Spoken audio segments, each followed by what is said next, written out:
ध्यान विधि और भगवान के विराट स्वरूप का वर्णन। श्री सुखदेव जी ने कहा, परीक्षित, तुम्हारा लोकहित के लिए किया हुआ यह प्रश्न बहुत ही उत्तम है। मनुष्यों के लिए जितनी भी बातें सुनने, स्मरण करने या कीर्तन करने की है, उन सब में यह श्रेष्ठ है। आत्मज्ञानी महापुरुष ऐसे प्रश्न का बड़ा आदर करते हैं। राजेंद्र, जो गृहस्थ घर के काम धंधे में उलझे हुए हैं, अपने स्वरूप को नहीं जानते, उनके लिए हजारों बातें कहने सुनने एवं सोचने करने की रहती हैं। उनकी सारी उम्र यूं ही बीत जाती है। उनकी रात नींद या स्त्री प्रसंग से कटती है और दिन धन की हाय हाय या कुटुंबियों के भरण पोषण में समाप्त हो जाता है। संसार में जिन्हें अपना अत्यंत घनिष्ठ संबंधी कहा जाता है, वे शरीर, पुत्र, स्त्री आदि कुछ नहीं है, असत है। परंतु जीव उनके मोह में ऐसा पागल सा हो जाता है कि रात दिन उनको मृत्यु का ग्रास होते देखकर भी नहीं चेतता। इसलिए परीक्षित, जो अभय पद को प्राप्त करना चाहता है, उसे तो सर्वात्मा, सर्वशक्तिमान भगवान श्री कृष्ण की ही लीलाओं का श्रवण, कीर्तन और स्मरण करना चाहिए। मनुष्य जन्म का यही इतना ही लाभ है कि चाहे जैसे हो, ज्ञान से, भक्ति से अथवा अपने धर्म की निष्ठा से जीवन को ऐसा बना लिया जाए कि मृत्यु के समय भगवान की स्मृति अवश्य बनी रहे। परीक्षित, जो निर्गुण स्वरूप में स्थित है एवं विधि निषेध की मर्यादा को लांघ चुके हैं, वे बड़े बड़े ऋषि मुनि भी प्रायः भगवान के अनंत कल्याणमय गुणगणों के वर्णन में रमे रहते हैं। द्वापर के अंत में इस भगवत रूप अथवा वेद तुल्य श्रीमद् भगवत नाम के महापुराण का अपने पिता श्री कृष्ण द्वैपायन से मैंने अध्ययन किया था। राजर्षि, मेरी निर्गुण स्वरूप परमात्मा में पूर्ण निष्ठा है, फिर भी भगवान श्री कृष्ण की मधुर लीलाओं ने बलत मेरे हृदय को अपनी ओर आकर्षित कर लिया। यही कारण है कि मैंने इस पुराण का अध्ययन किया। तुम भगवान के परम भक्त हो, इसलिए तुम्हें मैं इसे सुनाऊंगा। जो इसके प्रति श्रद्धा रखते हैं, उनकी शुद्ध चित्त वृत्ति भगवान श्री कृष्ण के चरणों में अनन्य प्रेम के साथ बहुत शीघ्र लग जाती है। जो लोग लोक या परलोक की किसी भी वस्तु की इच्छा रखते हैं या इसके विपरीत संसार में दुख का अनुभव करके जो उससे विरक्त हो गए हैं और निर्भय मोक्ष पद को प्राप्त करना चाहते हैं, उन साधनों के लिए तथा योग संपन्न सिद्ध ज्ञानियों के लिए भी समस्त शास्त्रों का यही निर्णय है कि वे भगवान के नामों का प्रेम से संकीर्तन करें। अपने कल्याण साधन की ओर से असावधान रहने वाले पुरुष की वर्षों लंबी आयु भी अनजाने में ही व्यर्थ बीत जाती है। उससे क्या लाभ? सावधानी से ज्ञान पूर्वक बिताई हुई 2 घड़ी भी श्रेष्ठ है, क्योंकि उसके द्वारा अपने कल्याण की चेष्टा तो की जा सकती है। राजर्षि खटवांग अपनी आयु की समाप्ति का समय जानकर 2 घड़ी में ही सब कुछ त्याग कर भगवान के अभय पद को प्राप्त हो गए। परीक्षित, अभी तो तुम्हारे जीवन की अवधि 7 दिन की है। इस बीच में ही तुम अपने परम कल्याण के लिए जो कुछ करना चाहिए सब कर लो। मृत्यु का समय आने पर मनुष्य घबराए नहीं। उसे चाहिए कि वह वैराग्य के शस्त्र से शरीर और उससे संबंध रखने वालों के प्रति ममता को काट डाले। धैर्य के साथ घर से निकलकर पवित्र तीर्थ के जल में स्नान करे और पवित्र तथा एकांत स्थान में विधि पूर्वक आसन लगाकर बैठ जाए। तत्पश्चात परम पवित्र अ उ म इन 3 मात्राओं से युक्त प्रणव का मन ही मन जप करे। प्राणवायु को वश में करे, मन का दमन करे और एक क्षण के लिए भी प्रणव को न भूले।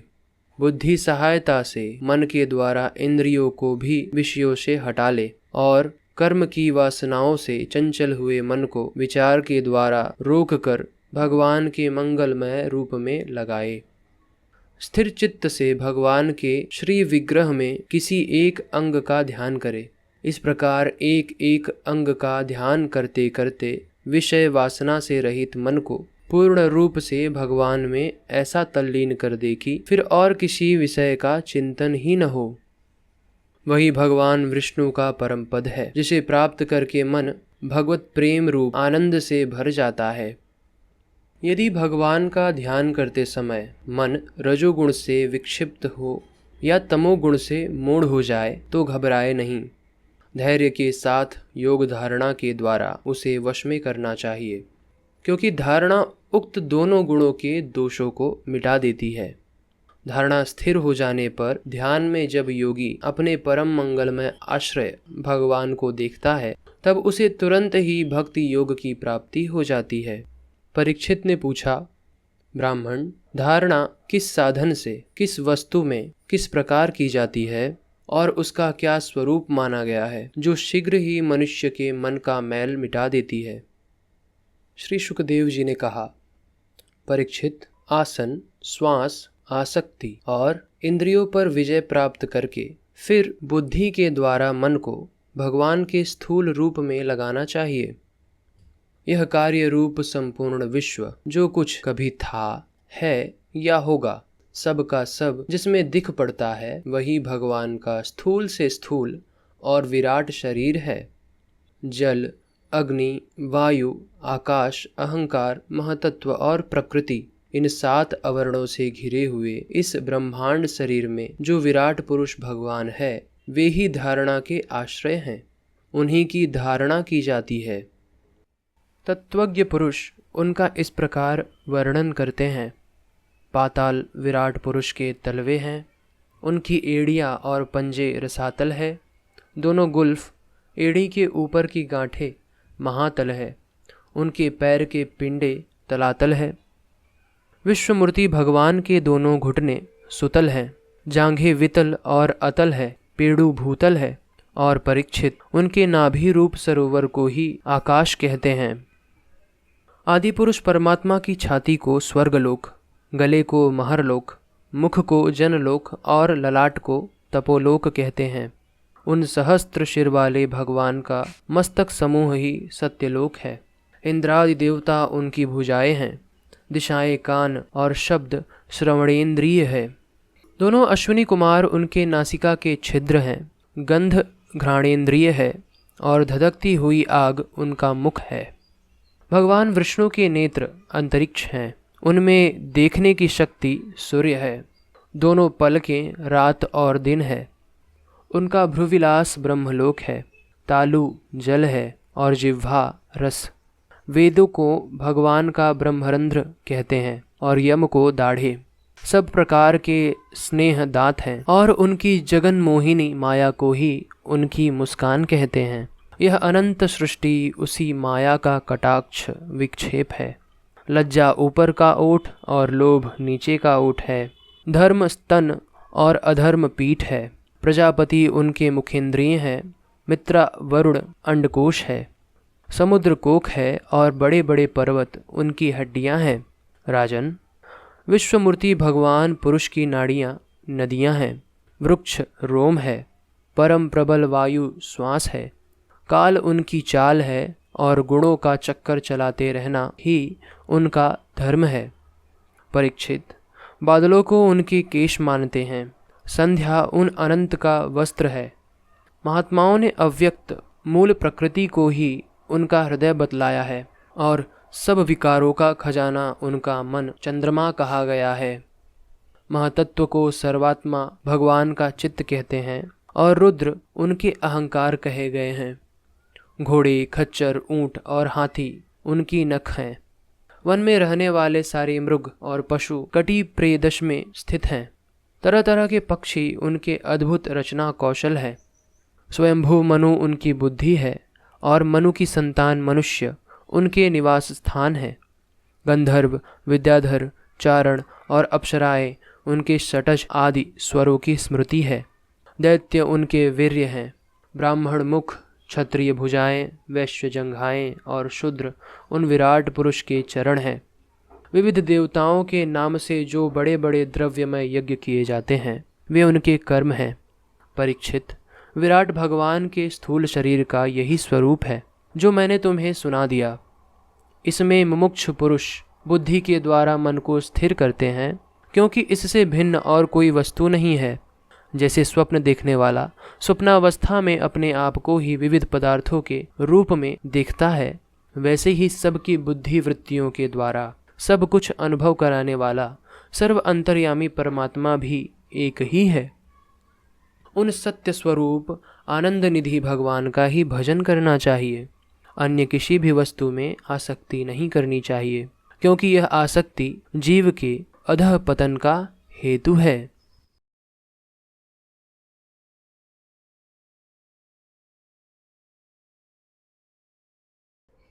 भगवान के स्थूल और सूक्ष्म रूपों की धारणा तथा क्रम मुक्ति और सद्यो मुक्ति का वर्णन। श्री सुखदेव जी कहते हैं, सृष्टि के प्रारंभ में ब्रह्मा जी ने इसी धारणा के द्वारा प्रसन्न हुए भगवान से वह सृष्टि विषयक स्मृति प्राप्त की थी जो पहले प्रलय काल में विलुप्त हो गई थी। इससे उनकी दृष्टि अमोघ और बुद्धि निश्चयात्मिकता हो गई। तब उन्होंने इसी जगत को वैसे ही रचा जैसे कि यह प्रलय के पहले था। वेदों की वर्णन शैली ही इस प्रकार की है कि लोगों की बुद्धि स्वर्ग आदि निरर्थक नामों के फेर में फंस जाती है। जीव वहाँ सुख की वासना से स्वप्न सा देखता हुआ भटकने लगता है, किंतु उन मायामय लोकों में कहीं भी उसे सच्चे सुख की प्राप्ति नहीं होती। इसलिए विद्वान पुरुष को चाहिए कि वह विविध नाम वाले पदार्थों से उतना ही व्यवहार करे जितना प्रयोजनीय हो। अपनी बुद्धि को उनकी निरस्तार के निश्चय से परिपूर्ण रखें और एक क्षण के लिए भी असावधान न हो। यदि संसार के पदार्थ प्रारब्धवश बिना परिश्रम के यूं ही मिल जाए, तब उनके उपार्जन का परिश्रम व्यर्थ समझकर उनके लिए कोई प्रयत्न न करे। जब जमीन पर सोने से काम चल सकता है, तब पलंग के लिए प्रयत्न करने से क्या प्रयोजन। जब भुजाएं अपने को भगवान की कृपा से स्वयं ही मिली हुई हैं, तब तकनीकियों की क्या आवश्यकता। जब अंजलि से काम चल सकता है, तब बहुत से बर्तनों को क्यों बटोरे। वृक्ष की छाल पहनकर या वस्त्रहीन रहकर भी यदि जीवन धारण किया जा सकता है, तो वस्त्रों की क्या आवश्यकता। पहनने को क्या रास्तों में चीथड़े नहीं हैं। भूख लगने पर दूसरों के लिए ही शरीर धारण करने वाले वृक्ष क्या फल फूल की भिक्षा नहीं देते। जल चाहने वालों के लिए नदियाँ क्या बिल्कुल सूख गई हैं। रहने के लिए क्या पहाड़ों की गुफाएं बंद कर दी गई हैं। अरे भाई, सब न सही, क्या भगवान भी अपने शरणागत की रक्षा नहीं करते। ऐसी स्थिति में बुद्धिमान लोग भी धन के नशे में चूर घमंडी धनियों की चापलूसी क्यों करते हैं। इस प्रकार विरक्त हो जाने पर अपने हृदय में नित्य विराजमान स्वतः सिद्ध आत्मस्वरूप परम प्रियतम परम सत्य जो अनंत भगवान है, बड़े प्रेम और आनंद से दृढ़ निश्चय करके उन्हीं का भजन करें, क्योंकि उनके भजन से जन्म मृत्यु के चक्कर में डालने वाला अज्ञान का नाश हो जाता है। पशुओं की बात तो अलग है, परंतु मनुष्यों में भला ऐसा कौन है जो लोगों को इस संसार रूप वैतरणी नदी में गिरकर अपने कर्मजन्य दुखों को भोगते हुए देखकर भी भगवान का मंगलमय चिंतन नहीं करेगा। इन असत विषय भोगों में ही अपने चित्त को भटकने देगा। कोई कोई साधक अपने शरीर के भीतर हृदय आकाश में विराजमान भगवान के प्रदेश मात्र स्वरूप की धारणा करते हैं। वे ऐसा ध्यान करते हैं कि भगवान की चार भुजाओं में शंख, चक्र, गदा और पद्म है। उनके मुख पर प्रसन्नता झलक रही है। कमल के समान विशाल और कोमल नेत्र हैं। कदम्ब के पुष्प की केसर के समान पीला वस्त्र धारण किए हुए हैं। भुजाओं में श्रेष्ठ रत्नों से जड़े हुए सोने के बाजूबंद शोभायमान है। सिर पर बड़ा ही सुंदर मुकुट और कानों में कुंडल है, जिनमें जड़े हुए बहुमूल्य रत्न जगमगा रहे हैं। उनके चरण कमल योगेश्वरों के खिले हुए हृदय कमल की कर्णिका पर विराजित है। उनके हृदय पर श्रीवत्स का चिन्ह एक सुनहरी रेखा है। गले में कौस्तुभ मणि लटक रही है। वक्षस्थल कभी ना कुम्हलाने वाली वनमाला से घिरा हुआ है। वे कमर में करधनी, अंगुलियों में बहुमूल्य अंगूठी, चरणों में नूपुर और हाथों में कंगन आदि आभूषण धारण किए हुए हैं। उनके बालों की लटें बहुत चिकनी, निर्मल, घुंघराली और नीली हैं। उनका मुख कमल मंद मंद मुस्कान से खिल रहा है। लीलापूर्ण उन्मुक्त हास्य और चितवन से शोभायमान भौहों द्वारा वे भक्तजनों पर अनंत अनुग्रह की वर्षा कर रहे हैं। जब तक मन इस धारणा के द्वारा स्थिर न हो जाए तब तक बार बार इन चिंतन स्वरूप भगवान को देखते रहने की चेष्टा करनी चाहिए। भगवान के चरण कमल से लेकर उनके मुस्कान युक्त मुख कमल पर्यंत समस्त अंगों की एक एक करके बुद्धि के द्वारा धारणा करनी चाहिए। जैसे जैसे बुद्धि शुद्ध होती जाएगी वैसे वैसे चित्त स्थिर होता जाएगा। जब एक अंग का ध्यान ठीक ठीक होने लगे तब उसे छोड़कर दूसरे अंग का ध्यान करना चाहिए। ये विश्वेश्वर भगवान दृश्य नहीं दृष्टा है। सगुण निर्गुण सब कुछ इन्हीं का स्वरूप है। जब तक इनसे अनन्य प्रेममय भक्त योग न हो जाए तब तक साधन को नित्य नैमित्तिक कर्मों के बाद एकाग्रता से भगवान के उपर्युक्त स्थूल रूप का ही चिंतन करना चाहिए। परीक्षित, जब योगी पुरुष इस मनुष्य लोक को छोड़ना चाहे तब देश और काल में मन को न लगाए। सुखपूर्वक स्थिर आसन से बैठकर प्राणों को जीतकर मन से इंद्रियों का संयम करे। तदनंतर अपनी निर्मल बुद्धि से मन को नियमित करके मन के साथ बुद्धि को क्षेत्र में और क्षेत्र यज्ञ को अंतरात्मा में लीन कर दे। फिर अंतरात्मा को परमात्मा में लीन करे। धीर पुरुष उस परम शांतिमय अवस्था में स्थित हो जाए, फिर उसके लिए कोई कर्तव्य शेष नहीं रहता। इस अवस्था में सत्वगुण भी नहीं है, फिर रजोगुण और तमोगुण की तो बात ही क्या। अहंकार, महतत्व और प्रकृति का भी वहाँ अस्तित्व नहीं है। उस स्थिति में जब देवताओं के नियामक काल की भी दाल नहीं गलती, तब देवता और उनके अधीन रहने वाले प्राणी तो रह ही कैसे सकते हैं। योगी लोग यह नहीं इस प्रकार परमात्मा से भिन्न पदार्थों का त्याग करना चाहते हैं और शरीर तथा उसके संबंधी पदार्थों में आत्मबुद्धि का त्याग करके हृदय के द्वारा परम पद भगवान के जिस परम पूज्य स्वरूप का आलिंगन करते हुए अनन्य प्रेम से परिपूर्ण रहते हैं, वही भगवान विष्णु का परम पद है। इस विषय में समस्त शास्त्रों की सम्मति है। ज्ञान दृष्टि के बल से जिसके चित्त की वासना नष्ट हो गई है, वह ब्रह्मनिष्ठ योगी को इस प्रकार अपने शरीर का त्याग करना चाहिए। पहले एड़ी से अपने गुदा को दबाकर स्थिर हो जाए और तब बिना घबराहट के प्राणवायु को पंच चक्र भेद की रीति से ऊपर ले जाए। मनस्वी योगी को चाहिए कि नाभि चक्र मणिपुर में स्थित वायु को हृदय चक्र अनाहत में, वहाँ से उदान वायु के द्वारा वक्षस्थल के ऊपर विशुद्धि चक्र में, फिर उस वायु को धीरे धीरे तालु मूल में चढ़ा दे। तदनंतर 2 आँख, 2 कान, 2 नासा छिद्र और मुख, इन 7 छिद्रों को रोककर उस तालु मूल में स्थित वायु को बाहों के बीच आज्ञा चक्र में ले जाए। यदि किसी लोक में जाने की इच्छा न हो तो आधी घड़ी तक उस वायु को वही रोककर स्थिर लक्ष्य के साथ उसे सहस्त्रार में ले जाकर परमात्मा में स्थित हो जाए। इसके बाद ब्रह्मरंध्र का भेदन करके शरीर इंद्रियादि को छोड़ दे। परीक्षित, यदि योगी की इच्छा हो तो मैं ब्रह्मलोक में जाऊं, 8 सिद्धियां प्राप्त करके आकाशचारी सिद्धियों के साथ विहार करूं, अथवा त्रिगुणमय ब्रह्मांड के किसी भी प्रदेश में विचरण करूं, तो उसे मन और इंद्रियों को साथ ही लेकर शरीर से निकलना चाहिए। योगियों का शरीर वायु की भांति सूक्ष्म होता है। उपासना, तपस्या, योग और ज्ञान का सेवन करने वाले योगियों को त्रिलोकी के बाहर और भीतर सर्वत्र स्वच्छंद रूप से विचरण करने का अधिकार होता है। केवल कर्मों के द्वारा इस प्रकार बेरोक टोक विचरना नहीं हो सकता। परीक्षित, योगी ज्योतिर्मय मार्ग सुषुम्ना के द्वारा जब ब्रह्मलोक के लिए प्रस्थान करता है, तब पहले वह आकाश मार्ग से अग्निलोक में जाता है। वहाँ उसके बचे खुचे मल भी जल जाते हैं। इसके बाद वह वहाँ से ऊपर भगवान श्री हरि के शिशुमार नामक ज्योतिर्मय चक्र पर पहुँचता है। भगवान विष्णु का यह शिशुमार चक्र विश्व ब्रह्मांड के भ्रमण का केंद्र है। उसका अतिक्रमण करके अत्यंत सूक्ष्म एवं निर्मल शरीर से वह अकेला ही महरलोक में जाता है। वह लोक ब्रह्मवेत्ताओं के द्वारा भी वंचित है और उसमें कल्प पर्यंत जीवित रहने वाले देवता विहार करते रहते हैं। फिर जब प्रलय का समय आता है, तब नीचे के लोकों को शेष के मुख से निकली हुई आग के द्वारा भस्म होते देख वह ब्रह्मलोक में चला जाता है। जिस ब्रह्मलोक में बड़े बड़े सिद्धेश्वर विमानों पर निवास करते हैं, उस ब्रह्मलोक की आयु ब्रह्मा की आयु के समान ही दो परार्ध की है।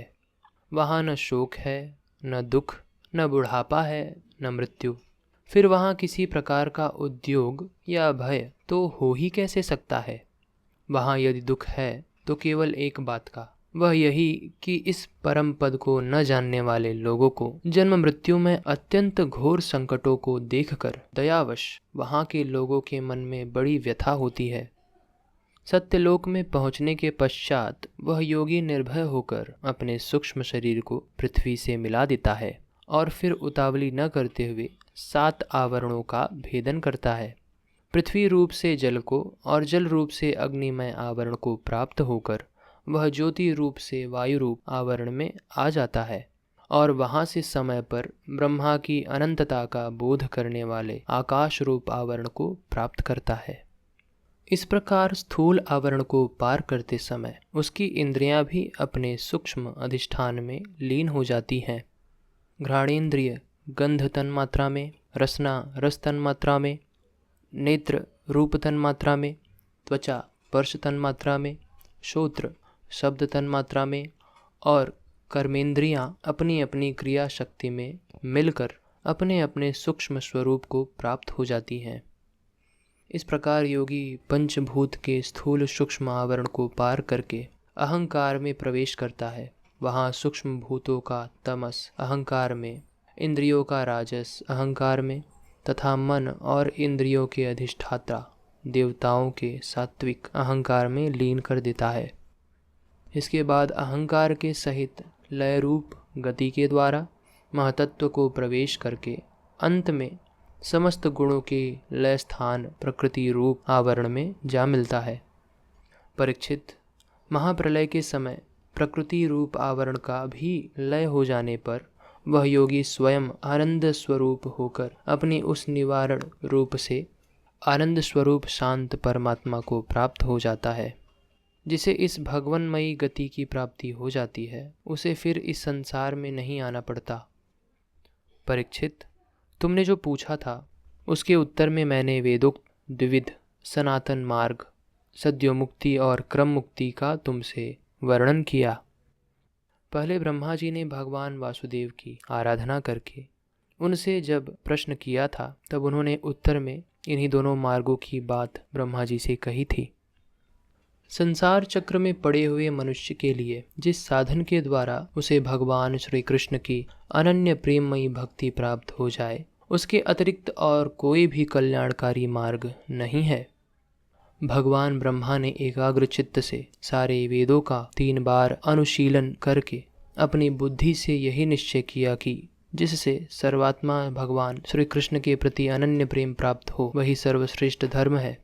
समस्त चर अचर प्राणियों में अनेक आत्मा रूप से भगवान श्री कृष्ण ही लक्षित होते हैं, क्योंकि ये बुद्धि आदि दृश्य पदार्थ उनका अनुमान कराने वाले लक्षण है। वे इन सबके साथ ही एकमात्र दृष्टा है। परीक्षित, इसलिए मनुष्यों को चाहिए कि सब समय और सभी स्थितियों में अपनी संपूर्ण शक्ति से भगवान श्री हरि का ही श्रवण, कीर्तन और स्मरण करे। राजन, संत पुरुष आत्मस्वरूप भगवान की कथा का मधुर अमृत बांटते ही रहते हैं। जो अपने कान के दोनों में भर भर कर उनका पान करते हैं उनके हृदय से विषयों का विषैला प्रभाव जाता रहता है, वह शुद्ध हो जाता है और वे भगवान श्री कृष्ण के चरण कमलों की सन्निधि प्राप्त कर लेते हैं।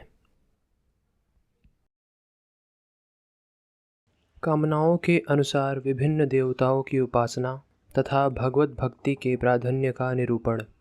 श्री सुखदेव जी ने कहा, परीक्षित, तुमने मुझसे जो पूछा था कि मरते समय बुद्धिमान मनुष्य को क्या करना चाहिए, उसका उत्तर मैंने तुम्हें दे दिया। जो ब्रह्म तेज का इच्छुक हो वह बृहस्पति की, जिसे इंद्रियों की विशेष शक्ति की कामना हो वह इंद्र की, और जिसे संतान की लालसा हो वह प्रजापतियों की उपासना करे। जिसे लक्ष्मी चाहिए वह माया देवी की, जिसे तेज चाहिए वह अग्नि की, जिसे धन चाहिए वह वसुओं की, और जिसे प्रभावशाली पुरुषों की वीरता की चाह हो उसे रुद्रों की उपासना करनी चाहिए। जिसे बहुत अन्न प्राप्त करने की इच्छा हो वह अदिति का, जिसे स्वर्ग की कामना हो वह अदिति के पुत्र देवताओं का, जिसे राज्य की अभिलाषा हो वह विश्व देवों का, और जो प्रजा को अपने अनुकूल बनाने की इच्छा रखता हो, उसे साध्य देवताओं का आराधन करना चाहिए।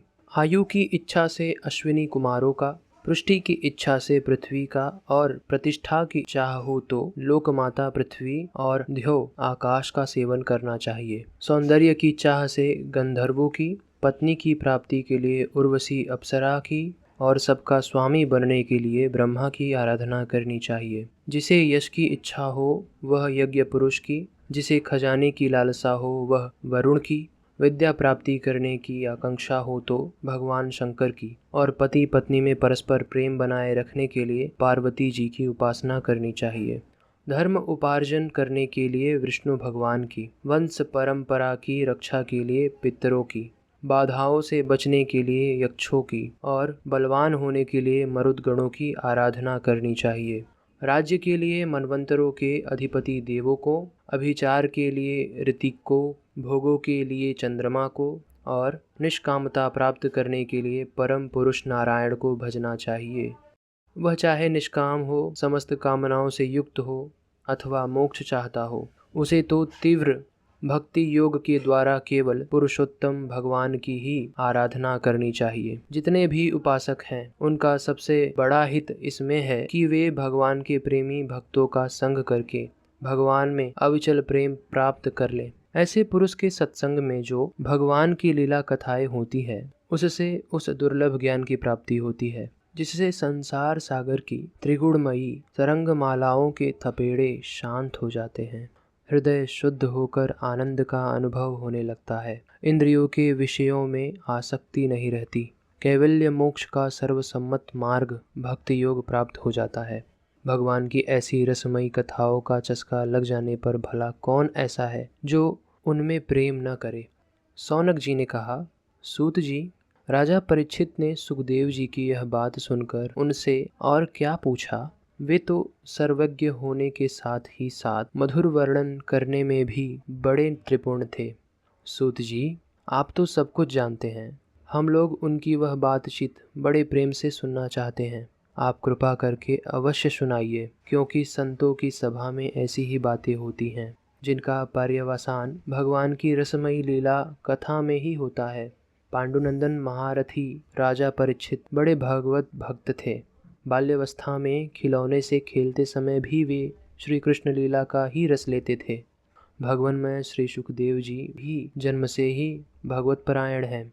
ऐसे संतों के सत्संग में भगवान के मंगलमय गुणों की दिव्य चर्चा अवश्य ही हुई होगी। जिसका समय भगवान श्री कृष्ण के गुणों के गान अथवा श्रवण में व्यतीत हो रहा है, उसके अतिरिक्त सभी मनुष्यों की आयु व्यर्थ जा रही है। ये भगवान सूर्य प्रतिदिन अपने उदय और अस्त से उनकी आयु छीनते जा रहे हैं। क्या वृक्ष नहीं जीते? क्या लोहार की धोकनी सांस नहीं लेती? गांव के अन्य पालतू पशु क्या मनुष्य पशु की ही तरह खाते पीते या मैथुन नहीं करते? जिसके कान में भगवान श्री कृष्ण की लीला कथा कभी नहीं पड़ी, वह नर पशु, कुत्ते, ग्राम सुअर, ऊंट और गधे से भी गया बीता है। सूत जी, जो मनुष्य भगवान श्री कृष्ण की कथा कभी नहीं सुनता, उसके कान बिल के समान है। जो जीभ भगवान की लीलाओं का गायन नहीं करता, वह मेढक की जीभ के समान टर टर करने वाली है। उनका तो न रहना ही अच्छा है। जो सिर कभी भगवान श्री कृष्ण के चरणों में झुकता नहीं, वह रेशमी वस्त्र से सुसज्जित और मुकुट से युक्त होने पर भी बोझा मात्र ही है। जो हाथ भगवान की सेवा पूजा नहीं करते, वह सोने के कंगन से भूषित होने पर भी मुर्दे के हाथ हैं। जो आँख भगवान की याद दिलाने वाली मूर्ति, तीर्थ, नदी आदि का दर्शन नहीं करती, वे मोरों की पाँख में बने हुए आँखों के चिन्ह के समान निरर्थक है। मनुष्यों के वे पैर चलने की शक्ति रखने पर भी चलने वाले पेड़ों जैसे ही हैं, जो भगवान की लीला स्थलियों की यात्रा नहीं करते।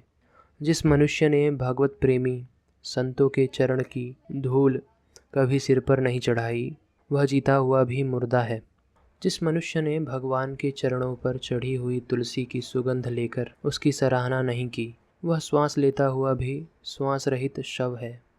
सूत जी, वह हृदय नहीं लोहा है जो भगवान के मंगलमय नामों का श्रवण कीर्तन करने पर भी पिघलकर उन्हीं की ओर बह नहीं जाता। जिस समय हृदय पिघल जाता है उस समय नेत्रों में आंसू छलकने लगता है और शरीर का रोम रोम खिल उठता है। प्रिय सूत जी, आपकी वाणी हमारे हृदय को मधुरता से भर देती है। इसलिए भगवान के परम भक्त आत्मविद्या विशारद श्री सुखदेव जी ने परीक्षित के सुंदर प्रश्न करने पर जो कुछ कहा वह संवाद आप कृपा करके हम लोगों को सुनाइए। राजा का सृष्टि विषयक प्रश्न और सुखदेव जी का कथा आरंभ। सूत जी कहते हैं, सुखदेव जी के वचन भगवत तत्व का निश्चय कराने वाले थे। उत्तरानंदन राजा परीक्षित ने उन्हें सुनकर अपनी शुद्ध बुद्धि भगवान श्री कृष्ण के चरणों में अनन्य भाव से समर्पित कर दी। शरीर, पत्नी, पुत्र, महल, पशु, धन, भाई बंधु और निष्कंटक राज्य में नित्य के अभ्यास के कारण उनकी दृढ़ ममता हो गई थी। एक क्षण में ही उन्होंने उस ममता का त्याग कर दिया। शौनकादि ऋषियों, महामनस्वी परीक्षित ने अपनी मृत्यु का निश्चित समय जान लिया था। इसलिए उन्होंने धर्म, अर्थ और काम से संबंध रखने वाले जितने भी कर्म थे उन्हें संन्यास कर दिया। इसके बाद भगवान श्री कृष्ण में सदृढ़ आत्मभाव को प्राप्त होकर बड़ी श्रद्धा से भगवान श्री कृष्ण की महिमा सुनने के लिए उन्होंने श्री सुखदेव जी से यही प्रश्न किया जिसे आप लोग मुझसे पूछ रहे हैं। परीक्षित ने पूछा, भगवत स्वरूप मुनिवर, आप परम पवित्र और सर्वज्ञ हैं। आपने जो कुछ कहा है वह सत्य एवं उचित है। आप ज्यों ज्यों भगवान की कथा कहते जा रहे हैं त्यों त्यों मेरे अज्ञान का पर्दा फटता जा रहा है। मैं आपसे फिर भी यही जानना चाहता हूँ कि भगवान अपनी माया से इस संसार की सृष्टि कैसे करते हैं। इस संसार की रचना तो इतनी रहस्यमयी है कि ब्रह्मादि समर्थ लोकपाल भी इसके समझने में भूल कर बैठते हैं। भगवान कैसे इस विश्व की रक्षा और फिर संहार करते हैं। अनंत शक्ति परमात्मा किन किन शक्तियों का आश्रय लेकर अपने आप को ही खिलौने बनाकर खेलते हैं। वे बच्चों के बनाए हुए गरोंधों की तरह ब्रह्मांड को कैसे बनाते हैं और फिर किस प्रकार बात ही बात में मिटा देते हैं। भगवान श्रीहरि की लीलाएं बड़ी ही अद्भुत, अचिंत्य है। इसमें संदेह नहीं कि बड़े बड़े विद्वानों के लिए भी उनकी लीला का रहस्य समझना अत्यंत कठिन प्रतीत होता है। भगवान तो अकेले ही हैं। वे बहुत से कर्म करने के लिए पुरुष रूप में प्रकृति के विभिन्न गुणों को एक साथ ही धारण करते हैं अथवा अनेकों अवतार ग्रहण कर उन्हें क्रमशः धारण करते हैं। मुनिवर, आप वेद और ब्रह्मतत्व दोनों के पूर्ण मर्मज्ञ हैं, इसलिए मेरे इस संदेह का निवारण कीजिए। सूत जी कहते हैं, जब राजा परीक्षित ने भगवान के गुणों का वर्णन करने के लिए उनसे इस प्रकार प्रार्थना की, तब श्री सुखदेव जी ने भगवान श्री कृष्ण का बार बार स्मरण करके अपना प्रवचन प्रारंभ किया। श्री सुखदेव जी ने कहा, उन पुरुषोत्तम भगवान के चरण कमलों में मेरे कोटि कोटि प्रणाम है, जो संसार की उत्पत्ति, स्थिति और प्रलय की लीला करने के लिए सत्व, रज तथा तमोगुण रूप तीनों शक्तियों को स्वीकार कर ब्रह्मा, विष्णु और शंकर का रूप धारण करते हैं, जो समस्त चर अचर प्राणियों के हृदय में अंतर्यामी रूप से विराजमान है, जिनका स्वरूप और उनकी उपलब्धि का मार्ग बुद्धि के विषय नहीं है, जो स्वयं अनंत तथा जिनकी महिमा भी अनंत है। हम पुनः बार बार उनके चरणों में नमस्कार करते हैं, जो सत्पुरुषों का दुख मिटाकर उन्हें उनके प्रेम का दान करते हैं, दुष्टों की सांसारिक बढ़ती रोककर उन्हें मुक्ति देते हैं तथा जो लोग परमहंस आश्रम में स्थित हैं उन्हें भी अभिष्ट वस्तु का दान करते हैं, क्योंकि चर अचर समस्त प्राणी उनकी ही मूर्ति है, इसलिए किसी से भी उनका पक्षपात नहीं है। जो बड़े ही भक्त वत्सल हैं और हठपूर्वक भक्तिहीन साधन करने वाले लोग, जिनकी छाया भी नहीं छू सकते, जिनके समान भी किसी का ऐश्वर्य नहीं है, फिर उससे अधिक तो हो ही कैसे सकता है। तथा ऐसे ऐश्वर्य से युक्त होकर जो निरंतर ब्रह्म स्वरूप अपने धाम में विहार करते रहते हैं, उन भगवान श्री कृष्ण को मैं बार बार नमस्कार करता हूँ, जिनका कीर्तन, स्मरण, दर्शन, वंदन, श्रवण और पूजन जीवों के पापों को तत्काल नष्ट कर देता है। उन पूर्ण कीर्ति भगवान श्री कृष्ण को बार बार नमस्कार है। विवेकी पुरुष जिनके चरण कमलों की शरण लेकर अपने हृदय से इस लोक और परलोक की आसक्ति निकाल डालते हैं और बिना किसी परिश्रम के ही ब्रह्मपद को प्राप्त कर लेते हैं, उन मंगलमय कीर्ति वाले भगवान श्री कृष्ण को अनेक बार नमस्कार है। बड़े बड़े तपस्वी, दानी, यशस्वी, मनस्वी, सदाचारी और मंत्रविद्ता जब तक अपनी साधना को तथा अपने आप को उनके चरणों में समर्पित नहीं कर देते, तब तक उन्हें कल्याण की प्राप्ति नहीं होती। जिनके प्रति आत्मसमर्पण की ऐसी महिमा है, उन कल्याणमयी कीर्ति वाले भगवान को बार बार नमस्कार है। किरात, हृण, आंध्र, पुलिंद, पुलत्कस, आभीर, कंगड, यवन और खस आदि नीच जातियां तथा दूसरे पापी जिनके शरणागत भक्तों की शरण ग्रहण करने से ही पवित्र हो जाते हैं, उन सर्वशक्तिमान भगवान को बार बार नमस्कार है। वे ही भगवान ज्ञानियों की आत्मा है, भक्तों के स्वामी हैं, कर्मकांडियों के लिए वेद मूर्ति हैं, धार्मिकों के लिए धर्म मूर्ति हैं और तपस्वियों के लिए तपः स्वरूप हैं। ब्रह्मा, शंकर आदि बड़े बड़े देवता भी अपने शुद्ध हृदय से उनके स्वरूप का चिंतन करते हैं, आश्चर्यचकित होकर देखते हैं वे मुझ पर अपने अनुग्रह की प्रसाद की वर्षा करें। जो समस्त संपत्तियों की स्वामिनी लक्ष्मी देवी के पति हैं, समस्त यज्ञों के भोक्ता एवं फलदाता हैं, प्रजा के रक्षक हैं, सबके अंतर्यामी और समस्त लोकों के पालन करता हैं तथा पृथ्वी देवी के स्वामी हैं, जिन्होंने यदुवंश में प्रकट होकर अंधक, वृष्णि एवं यदुवंश के लोगों की रक्षा की है तथा जो उन लोगों के एकमात्र आश्रय रहे हैं, वे भक्त वत्सल संतजनों के सर्वज्ञ श्री कृष्ण मुझ पर प्रसन्न हो। विद्वान पुरुष जिनके चरण कमलों के चिंतन रूप समाधि से शुद्ध हुई बुद्धि के द्वारा आत्म तत्व का साक्षात्कार करते हैं तथा उनके दर्शन के अनंतर अपनी अपनी मति और रुचि के अनुसार जिनके स्वरूप का वर्णन करते रहते हैं, वे प्रेम और मुक्ति के लुटाने वाले भगवान श्री कृष्ण मुझ पर प्रसन्न हों। जिन्होंने सृष्टि के समय ब्रह्मा के हृदय में पूर्व कल्प की स्मृति जागृत करने के लिए ज्ञान की अधिष्ठात्री देवी को प्रेरित किया और वे अपने अंगों के सहित वेद के रूप में उनके मुख से प्रकट हुई, वे ज्ञान के मूल कारण भगवान मुझ पर कृपा करें, मेरे हृदय में प्रकट हो।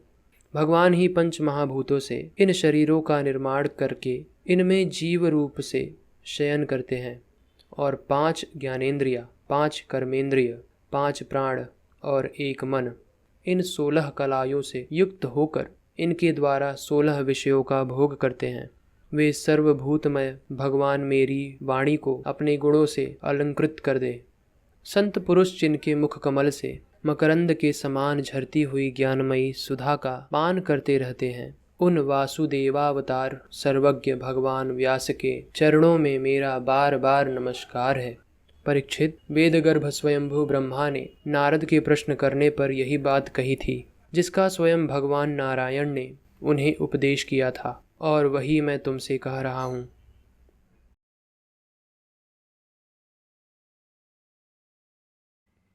नारद जी ने पूछा, पिताजी, आप केवल मेरे ही नहीं, सबके पिता, समस्त देवताओं से श्रेष्ठ एवं सृष्टिकर्ता हैं।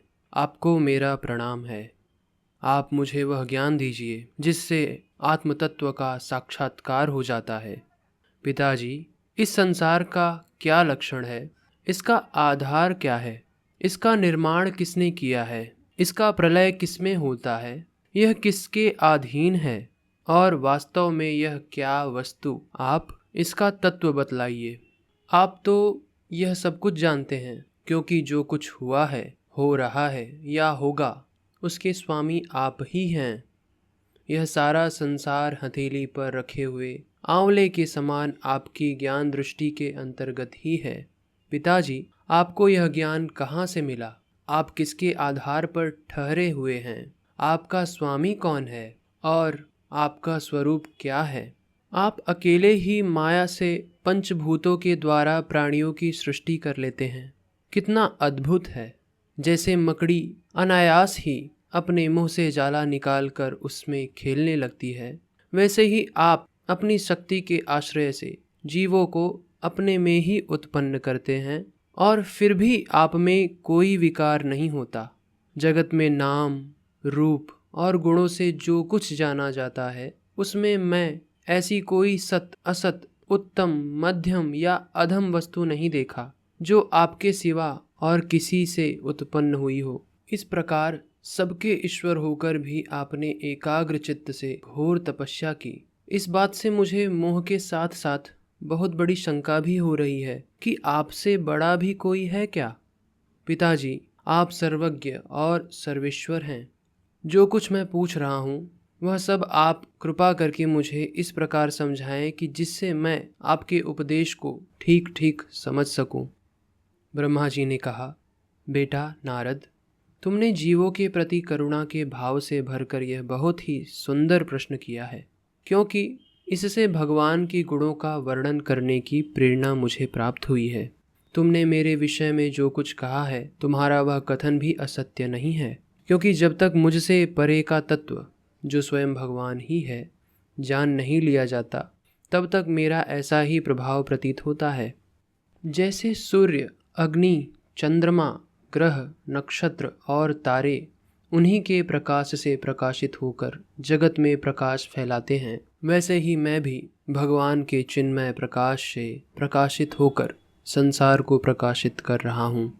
उन भगवान वासुदेव की मैं वंदना करता हूँ और ध्यान भी, जिनकी दुर्जय माया से मोहित होकर लोग मुझे जगत गुरु कहते हैं। यह माया तो उनकी आंखों के सामने ठहरती ही नहीं, झेप कर दूर से ही भाग जाती है, परंतु संसार के अज्ञानी जन उसी से मोहित होकर यह मैं हूँ, यह मेरा है, इस प्रकार बकते रहते हैं।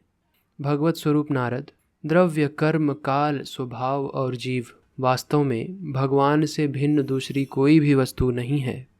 वेद नारायण के परायण हैं, देवता भी नारायण के ही अंगों में कल्पित हुए हैं और समस्त यज्ञ भी नारायण की प्रसन्नता के लिए ही है, तथा उनसे जिन लोकों की प्राप्ति होती है वे भी नारायण में ही कल्पित हैं। सब प्रकार के योग भी नारायण की प्राप्ति के ही हेतु हैं। सारी तपस्याएं नारायण की ओर ही ले जाने वाली हैं। ज्ञान के द्वारा भी नारायण ही जाने जाते हैं। समस्त साध्य और साधनों का पर्यवसान भगवान नारायण में ही है। वे दृष्टा होने पर भी ईश्वर हैं, स्वामी हैं, निर्विकार होने पर भी सर्वस्वरूप हैं। उन्होंने ही मुझे बनाया है और उनकी दृष्टि से ही प्रेरित होकर मैं उनके इच्छा अनुसार सृष्टि रचना करता हूँ। भगवान माया के गुणों से रहित एवं अनंत हैं। सृष्टि, स्थिति और प्रलय के लिए रजोगुण, सत्वगुण और तमोगुण, ये 3 गुण माया के द्वारा उनमें स्वीकार किए गए हैं। ये ही तीनों गुण द्रव्य, ज्ञान और क्रिया का आश्रय लेकर मायातीत, नित्य मुक्त पुरुष को ही माया में स्थित होने पर कार्य, कारण और कर्तापन में अभिमान से बांध लेते हैं। नारद, इंद्रियातीत भगवान गुणों के इन 3 आवरणों से अपने स्वरूप को भली भांति ढक लेते हैं, इसलिए लोग उनको नहीं जान पाते। सारे संसार के और मेरे भी एकमात्र स्वामी वे ही हैं। मायापति भगवान ने एक से बहुत होने की इच्छा होने पर अपनी माया से अपने स्वरूप में स्वयं प्राप्त काल, कर्म और स्वभाव को स्वीकार कर लिया। भगवान की शक्ति से ही काल ने तीनों गुणों में क्षोभ उत्पन्न कर दिया, स्वभाव ने उन्हें रूपांतरित कर दिया और कर्म ने महतत्व को जन्म दिया। रजोगुण और सत्वगुण में वृद्धि होने पर महतत्व का जो विकार हुआ, उससे ज्ञान, क्रिया और द्रव्य रूप तमः प्रधान विकार हुआ। वह अहंकार कहलाया और विकार को प्राप्त होकर 3 प्रकार का हो गया।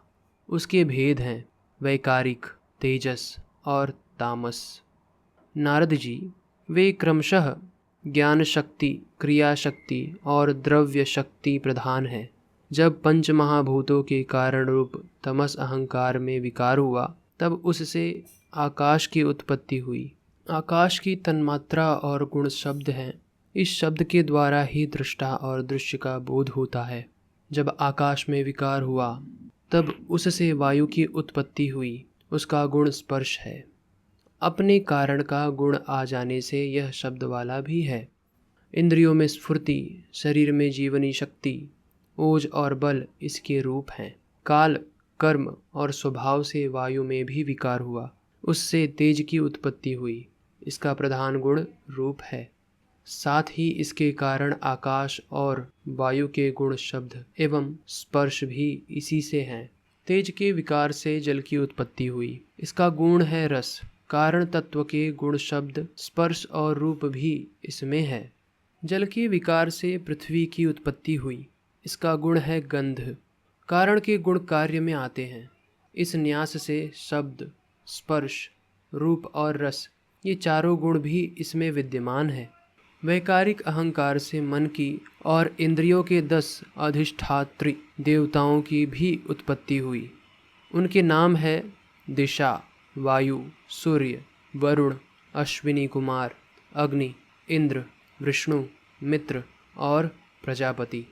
तेजस अहंकार के विकार से श्रोत्र, त्वचा, नेत्र, जिह्वा और घ्राण ये 5 ज्ञानेंद्रियां एवं वाक, हस्त, पाद, गुदा और जनेंद्रिय ये 5 कर्मेंद्रियां उत्पन्न हुई। साथ ही ज्ञान शक्ति रूप बुद्धि और क्रिया शक्ति रूप प्राण भी तेजस अहंकार से ही उत्पन्न हुआ। हे श्रेष्ठ ब्रह्मविद, जिस समय ये पंचभूत, इंद्रिय, मन और सत्व आदि तीनों गुण परस्पर संगठित नहीं थे, तब अपने रहने के लिए भोगों के साधन रूप शरीर की रचना नहीं कर सके। जब भगवान ने इन्हें अपनी शक्ति से प्रेरित किया, तब वे तत्व परस्पर एक दूसरे के साथ मिल गए और उन्होंने आपस में कार्य कारण भाव स्वीकार करके व्याष्टि, समष्टि रूप पिंड और ब्रह्मांड दोनों की रचना की। वह ब्रह्मांड रूप अंडा 1 सहस्त्र वर्ष तक निर्जीव रूप से जल में पड़ा रहा। फिर काल, कर्म और स्वभाव को स्वीकार करने वाले भगवान ने उसे जीवित कर दिया। उस अंडे को फोड़कर उसमें से वही विराट पुरुष निकला, जिसका जंघा, चरण, भुजाएं, नेत्र, मुख और सिर सहस्त्रों की संख्या में है। विद्वान पुरुष उसी के अंगों में समस्त लोक और उनमें रहने वाली वस्तु की कल्पना करते हैं। उसकी कमर से नीचे के अंगों में 7 पाताल की और उसके पेड़ों के ऊपर के अंगों में 7 स्वर्ग की कल्पना की जाती है। ब्राह्मण इस विराट पुरुष का मुख है, भुजाएं क्षत्रिय हैं, जांघों में वैश्य और पैरों से शूद्र उत्पन्न हुए हैं। पैरों से लेकर कटी पर्यंत 7 पाताल तथा भूलोक की कल्पना की गई है। नाभि में भूर्वलोक की, हृदय में स्वर्गलोक की और परमात्मा के वक्षस्थल स्थल में महरलोक की कल्पना की गई है। उसके गले में जनलोक, दोनों स्तनों में तपोलोक और मस्तक में ब्रह्मा का नित्य निवास स्थान सत्यलोक है। उस विराट पुरुष की कमर में अतल, जांघों में वितल, घुटनों में पवित्र सूतल लोक और जंघाओं में तलातल की कल्पना की गई है। एड़ी के ऊपर की गांठों में महातल, पंजे और एड़ियों में रसातल और तलुओं में पाताल समझना चाहिए। इस प्रकार विराट पुरुष सर्वलोकमय है। विराट भगवान के अंगों में इस प्रकार भी लोकों की कल्पना की जाती है कि उनके चरणों में पृथ्वी है, नाभि में भूर्वलोक है और सिर में स्वर्गलोक है। विराट स्वरूप की विभूतियों का वर्णन। ब्रह्मा जी कहते हैं, उन्हीं विराट पुरुष के मुख से वाणी और उसके अधिष्ठात्र देवता अग्नि उत्पन्न हुए हैं। 7 छंद गायत्री, अनुष्ठुप, अनुष्ठुप, उष्णिक, बृहति, पड़क्ति और जगति ये 7 छंद हैं और उसके अधिष्ठात्र देवता ये 7 छंद उनकी 7 धातुओं से निकले हैं। मनुष्यों, पितरों और देवताओं के भोजन करने योग्य अमृतमय अन्न सब प्रकार से रस, रसनेन्द्रिय और उसके अधिष्ठात्र देवता वरुण विराट पुरुष की जिह्वा से उत्पन्न हुए हैं। उनके नासा छिद्रों से प्राण, अपान, व्यान, उदान और समान ये 5 प्राण और वायु तथा घ्राणेन्द्रिय से अश्विनी कुमार समस्त औषधियाँ एवं साधारण तथा विशेष गंध उत्पन्न हुए हैं। उनकी नेत्रेंद्रिय रूप तेज की तथा नेत्र गोलक स्वर्ग सूर्य की जन्मभूमि है। समस्त दिशाएं और पवित्र कराने वाले तीर्थ कानों से तथा आकाश और शब्द श्रोत्रेंद्रिय से निकले हैं। उनका शरीर संसार की सभी वस्तुओं के सारभाग तथा सौंदर्य का खजाना है। सारे यज्ञ, स्पर्श और वायु उनकी त्वचा से निकले हैं। उनके रूप सभी उपभिज्ज पदार्थों के जन्मस्थान है, अथवा केवल उन्हीं के जिनसे यज्ञ संपन्न होते हैं। उनके केश, दाढ़ी, मूछ और नाखों से मेघ, बिजली, शिला एवं लोहा आदि धातुएं तथा भुजाओं से प्रायः संसार की रक्षा करने वाले लोकपाल प्रकट हुए हैं। उनका चलना फिरना भूः, भुवः, स्वः तीनों लोकों का आश्रय है। उनके चरण कमल प्राप्ति की रक्षा करते हैं और भयों को भगा देते हैं तथा समस्त कामनाओं की पूर्ति उन्हीं से होती है। विराट पुरुष का लिंग जल, वीर्य, सृष्टि, मेघ और प्रजापति का आधार है तथा उनकी जनेन्द्रिय मैथुन जनित आनंद का उद्गम है। नारद जी विराट पुरुष की पायु इंद्रिय यम, मित्र और मलत्याग का तथा गुदाद्वार हिंसा, निवृत्ति, मृत्यु और नरक का उत्पत्ति स्थान है।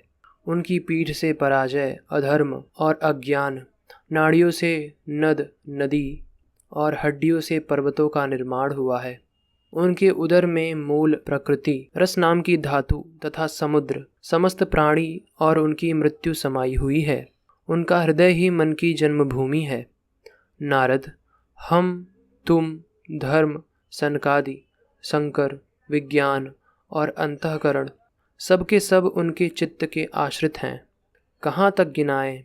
मैं, तुम, तुम्हारे बड़े भाई सनकादि, शंकर, देवता, दैत्य, मनुष्य, नाग, पक्षी, मृग, रेंगने वाले जंतु, गंधर्व, अप्सराएं, यक्ष, राक्षस, भूत, प्रेत, सर्प, पशु, पितर, सिद्ध, विद्याधर, चारण, वृक्ष और नाना प्रकार के जीव जो आकाश, जल या स्थल में रहते हैं, ग्रह, नक्षत्र, केतु, तारे, बिजली और बादल, ये सब के सब विराट पुरुष ही हैं। यह संपूर्ण विश्व जो कुछ भी कभी था, है या होगा, सबको वह घेरे हुए हैं और उसके अंदर यह विश्व उसके केवल 10 अंगुल के परिमाण में ही स्थित है। जैसे सूर्य अपने मंडल को प्रकाशित करते हुए ही बाहर भी प्रकाश फैलाते हैं, वैसे ही पुराण पुरुष परमात्मा भी संपूर्ण विराट विग्रह को प्रकाशित करते हुए ही उसके बाहर भीतर सर्वत्र एक रस प्रकाशित हो रहा है। मुनिवर, जो कुछ मनुष्य की क्रिया और संकल्प से बनता है उससे वह परे हैं और अमृत एवं अभय पद मोक्ष का स्वामी है। यही कारण है कि कोई भी उसकी महिमा का पार नहीं पा सकता। संपूर्ण लोक भगवान के एक पद मात्र है तथा उसके अंश मात्र लोकों में समस्त प्राणी निवास करते हैं। भूलोक, भूर्वलोक और स्वर्गलोक के ऊपर महरलोक है। उसके भी ऊपर जन, तप और सत्यलोकों में क्रमशः अमृत, क्षेम एवं अभय का नित्य निवास है। जन, तप और सत्य, इन तीनों लोकों में ब्रह्मचारी, वानप्रस्थ एवं सन्यासी निवास करते हैं। दीर्घकालीन ब्रह्मचर्य से रहित गृहस्थ भूलोक, भूर्वलोक और स्वर्गलोक के भीतर ही निवास करते हैं। शास्त्रों में 2 मार्ग बतलाए गए हैं, एक अविद्या रूप कर्म मार्ग जो सकाम पुरुषों के लिए है और दूसरा उपासना रूप विद्या का मार्ग जो निष्काम उपासकों के लिए है। मनुष्य दोनों में किसी एक का आश्रय लेकर भोग प्राप्त कराने वाले दक्षिण मार्ग से अथवा मोक्ष प्राप्त कराने वाले उत्तर मार्ग से यात्रा करता है, किंतु पुरुषोत्तम भगवान दोनों के आधारभूत हैं।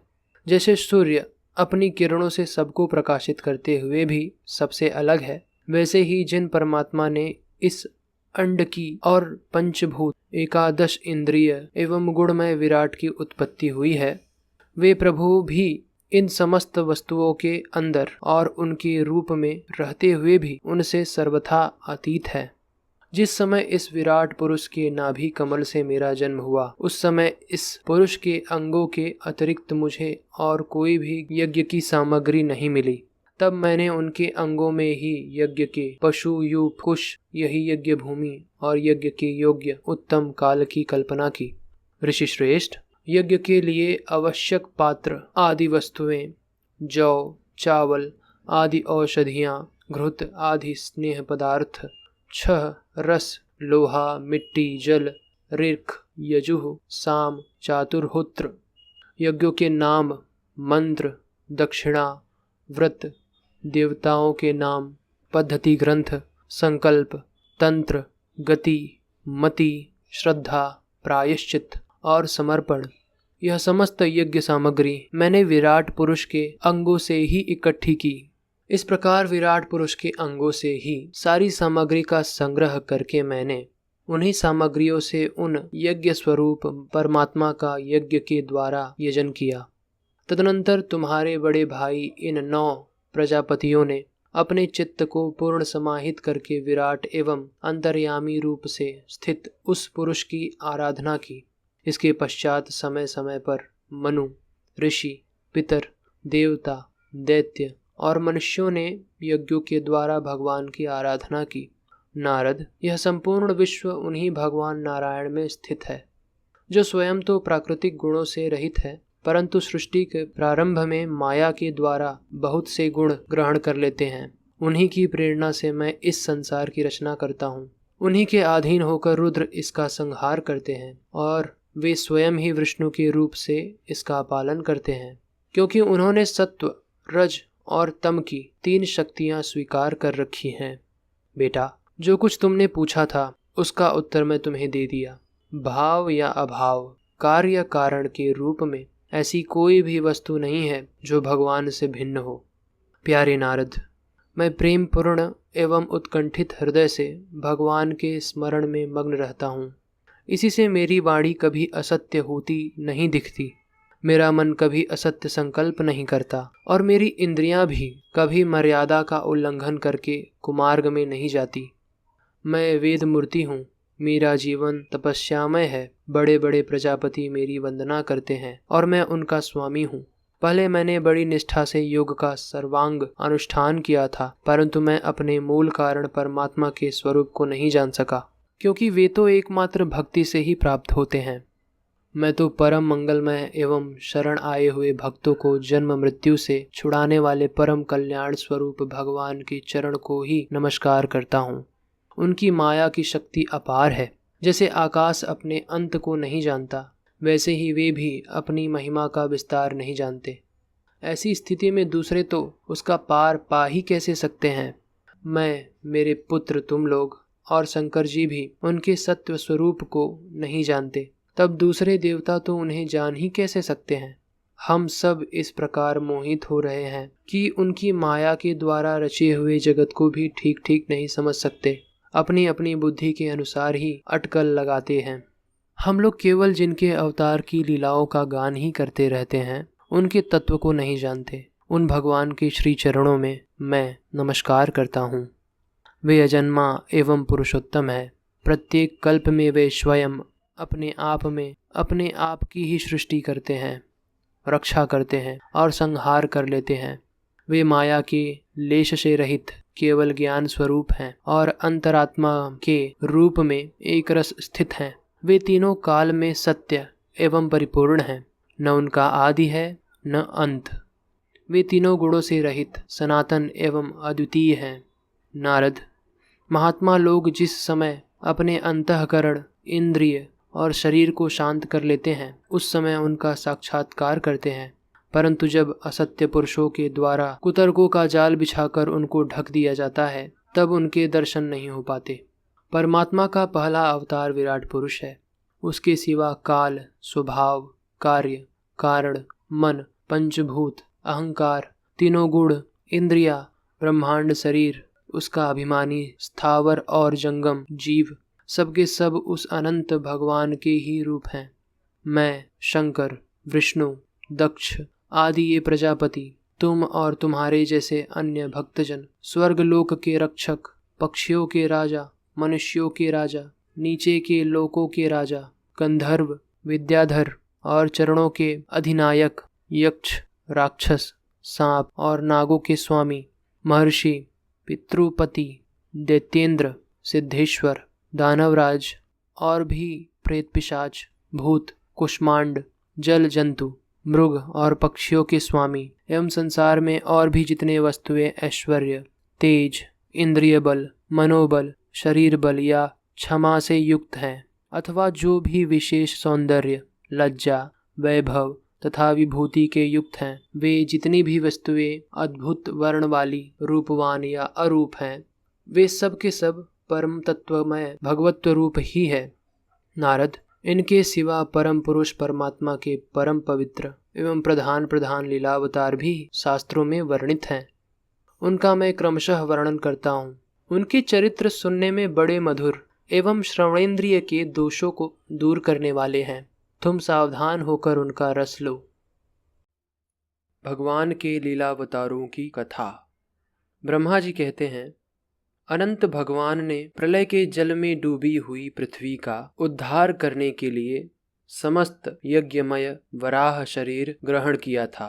आदित्य दैत्य हिरण्याक्ष जल के अंदर ही लड़ने के लिए उनके सामने आया।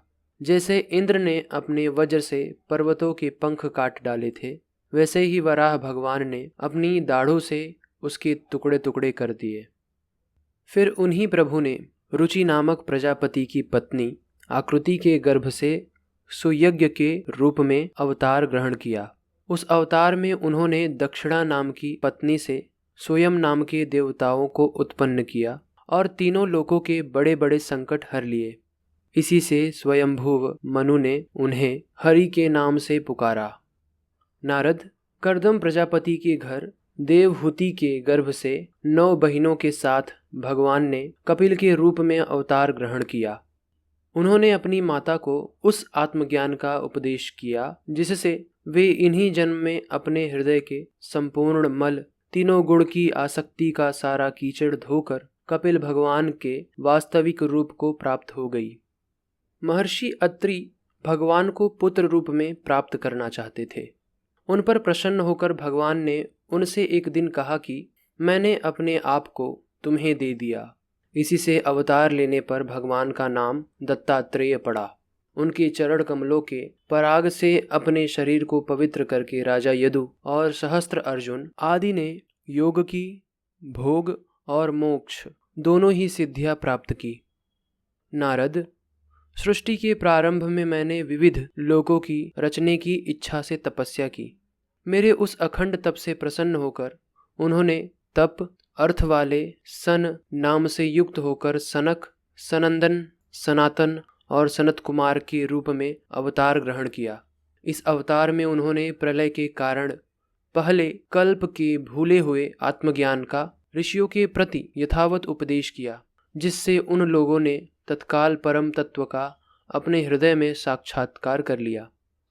धर्म की पत्नी दक्ष कन्या मूर्ति के गर्भ से वे नर नारायण के रूप में प्रकट हुए। उनकी तपस्या का प्रभाव उन्हीं के जैसा है। इंद्र की भेजी हुई काम की सेना अप्सराएं उनके सामने जाते ही अपना स्वभाव खो बैठी। वे अपने हाव भाव उन आत्मस्वरूप भगवान की तपस्या में विघ्न नहीं डाल सकी। नारद, शंकर आदि महानुभाव अपनी रोष भरी दृष्टि से कामदेव को जला देते हैं, परंतु अपने आप को जलाने वाले असाध्य क्रोध को वे नहीं जला पाते। वही क्रोध नर नारायण के निर्मल हृदय में प्रवेश करने के पहले ही डर के मारे कांप जाता है। फिर भला उनके हृदय में काम का प्रवेश तो हो ही कैसे सकता है। अपने पिता राजा उत्तानपाद के पास बैठे हुए 5 वर्ष के बालक ध्रुव को उनकी सौतीली माता सुरुचि ने अपने वचन बाणों से भेद दिया था। इतनी छोटी अवस्था होने पर भी वे उस ग्लानि से तपस्या करने के लिए वन में चले गए। उनकी प्रार्थना से प्रसन्न होकर भगवान प्रकट हुए और उन्होंने ध्रुव को ध्रुव पद का वरदान दिया। आज भी ध्रुव को ऊपर नीचे प्रदक्षिणा करते हुए दिव्य महर्षिगण उनकी स्तुति करते रहते हैं। कुमार्गामी वेन का ऐश्वर्य और पौरुष ब्राह्मणों के हुंकार रूपी वज्र से जलकर भस्म हो गया। वह नरक में गिरने लगा। ऋषियों की प्रार्थना पर भगवान ने उसके शरीर मंथन से पृथु के रूप में अवतार धारण कर उसे नरकों से उबारा और इस प्रकार पुत्र शब्द को चरित्रार्थ किया। पुत्र शब्द का अर्थ है पुत्र नामक नरक से रक्षा करने वाला। उसी अवतार में पृथ्वी को गाय बनाकर उन्होंने उससे जगत के लिए समस्त औषधियों का दोहन किया। राजा नाभि की पत्नी सुदेवी के गर्भ से भगवान ने ऋषभदेव के रूप में जन्म लिया। इस अवतार में समस्त आसक्तियों से रहित रहकर अपनी इंद्रियों और मन को अत्यंत शांत करके एवं अपने स्वरूप में स्थित होकर समदर्शी के रूप में उन्होंने जड़ों की भांति योगचर्या का आचरण किया। इस स्थिति को महर्षि लोग परमहंस पद अथवा अवधूतचर्या कहते हैं। इसके बाद स्वयं उन्हीं यज्ञ पुरुष ने मेरे यज्ञ में सुवर्ण के समान कांति वाले हयग्रीव के रूप में अवतार ग्रहण किया। भगवान का वह विग्रह वेदमय, यज्ञमय और सर्वदेवमय है। उन्हीं की नासिका से श्वास के रूप में वेदवाणी प्रकट हुई। चाछुक मनवंतर के अंत में भावी मनु सत्यव्रत ने मत्स्य रूप में भगवान को प्राप्त किया था। उस समय पृथ्वी रूप नौका के आश्रय होने के कारण वे ही समस्त जीवों के आश्रय बने। प्रलय के उस भयंकर जल में मेरे मुख से गिरे हुए वेदों को लेकर वे उसी में विहार करते रहे। जब मुख्य देवता और दानव अमृत की प्राप्ति के लिए क्षीर सागर को मथ रहे थे, तब भगवान ने कच्छप के रूप में अपनी पीठ पर मंदराचल धारण किया। उस समय पर्वत के घूमने के कारण उसकी रगड़ से उनकी पीठ की खुजलाहट थोड़ी मिट गई, जिससे वे कुछ क्षणों तक सुख की नींद सो सके। देवताओं का महान भय मिटाने के लिए उन्होंने नृसिंह का रूप धारण किया। फड़कती हुई भौहें और तीखी दाढ़ों से उनका मुख बड़ा भयावला लगता था। हिरण्यकश्यपु उन्हें देखते ही हाथ में गदा लेकर उन पर टूट पड़ा। इस पर भगवान नृसिंह ने दूर से ही उसे पकड़कर अपनी जांघों पर डाल दिया और उसके छटपटाते रहने पर भी अपने नाखों से उसका पेट फाड़ डाला। बड़े भारी सरोवर में महाबली ग्राह ने गजेंद्र का पैर पकड़ लिया। जब बहुत थक कर वह घबरा गया, तब उसने अपनी सूंड में कमल लेकर भगवान को पुकारा, हे आदि पुरुष, हे समस्त लोकों के स्वामी, हे श्रवण मात्र से कल्याण करने वाले। उसकी पुकार सुनकर अनंत शक्ति भगवान चक्रपाणी गरुड़ की पीठ पर चढ़कर वहां आए और अपने चक्र से उन्होंने ग्राह का मस्तक उखाड़ डाला। इस प्रकार कृपा परवश भगवान ने अपने शरणागत गजेंद्र की सूंड पकड़कर उस विपत्ति से उसका उद्धार किया। भगवान वामन अदिति के पुत्रों में सबसे छोटे थे, परंतु गुणों की दृष्टि से वे सबसे बड़े थे, क्योंकि यज्ञ पुरुष भगवान ने इस अवतार में बलि की संकल्प छोड़ते ही संपूर्ण लोकों को अपने चरणों से ही नाप लिया था। वामन बनकर उन्होंने 3 पग पृथ्वी के बहाने बलि से सारी पृथ्वी ले तो ली, परंतु इससे यह बात सिद्ध कर दी कि सन्मार्ग पर चलने वाले पुरुषों को याचना के सिवा और किसी उपाय से समर्थ पुरुष भी अपने स्थान से नहीं हटा सकते, ऐश्वर्य से च्युत नहीं कर सकते। दैत्यराज बलि ने अपने सिर पर स्वयं वामन भगवान का चरणामृत धारण किया था। ऐसी स्थिति में उन्हें जो देवताओं के राजा इंद्र की पदवी मिली, इसमें कोई बलि का पुरुषार्थ नहीं था। अपने गुरु शुक्राचार्य के मना करने पर भी वे अपनी प्रतिज्ञा के विपरीत कुछ भी करने को तैयार नहीं हुए। और तो क्या, भगवान का तीसरा पग पूरा करने के लिए उनके चरणों में सिर रखकर उन्होंने अपने आप को भी समर्पित कर दिया। नारद, तुम्हारे अत्यंत प्रेम भाव से परम प्रसन्न होकर हंस के रूप में भगवान ने तुम्हें योग, ज्ञान और आत्म तत्व को प्रकाशित करने वाले भागवत धर्म का उपदेश किया। वह केवल भगवान के शरणागत भक्तों को ही सुगमता से प्राप्त होता है। वे ही भगवान स्वयंभुव आदि मनवंतरों में मनु के रूप में अवतार लेकर मनुवंश की रक्षा करते हुए 10 दिशाओं में अपने सुदर्शन चक्र के समान तेज की बेरोक टोक निष्कंटक राज्य करते हैं। तीनों लोकों के ऊपर सत्यलोक तक उनके चरित्रों की कमनीय कीर्ति फैल जाती है और उसी रूप में वे समय समय पर पृथ्वी के भारभूत दुष्ट राजाओं का दमन भी करते रहते हैं। स्वनाम धन्य भगवान धन्वंतरी अपने नाम से ही बड़े बड़े रोगियों के रोग तत्काल नष्ट कर देते हैं। उन्होंने अमृत पिलाकर देवताओं को अमर कर दिया और दैत्यों के द्वारा हरण किए हुए उनके यज्ञ भाग उन्हें फिर से दिला दिए। उन्होंने ही अवतार लेकर संसार में आयुर्वेद का प्रवर्तन किया। जब संसार में ब्राह्मण द्रोही आर्यमर्दा का उल्लंघन करने वाले नरकीय क्षत्रिय अपने नाश के लिए ही दैववश बढ़ जाते हैं और पृथ्वी के कांटे बन जाते हैं, तब भगवान महापराक्रमी परशुराम के रूप में अवतीर्ण होकर अपनी तीखी धार वाले फरसे से 21 बार उनका संहार करते हैं। मायापति भगवान हम पर अनुग्रह करने के लिए अपनी कलाओं भरत, शत्रुघ्न और लक्ष्मण के साथ श्री राम के रूप में इक्ष्वाकु के वंश में अवतीर्ण होते हैं। इस अवतार में अपने पिता की आज्ञा का पालन करने के लिए अपनी पत्नी और भाई के साथ वे वन में निवास करते हैं। उसी समय उनसे विरोध करके रावण उनके हाथों मरता है। त्रिपुर विमान को जलाने के लिए उद्युक्त शंकर के समान जिस समय भगवान राम शत्रु की नगरी लंका को भस्म करने के लिए समुद्र तट पर पहुंचते हैं, उस समय सीता के वियोग के कारण बढ़ी हुई क्रोधाग्नि से उनकी आंखें इतनी लाल हो जाती हैं कि उनकी दृष्टि से ही समुद्र के मगरमच्छ, सांप और ग्राह आदि जीव जलने लगते हैं और भय से थर थर कांपता हुआ समुद्र झटपट उन्हें मार्ग दे देता है। जब रावण की कठोर छाती से टकराकर इंद्र के वाहन ऐरावत के दांत चूर चूर होकर चारों ओर फैल गए थे, जिस समय दिशाएं सफेद हो गई थी, तब दिग्विजयी रावण घमंड से फूलकर हंसने लगा था।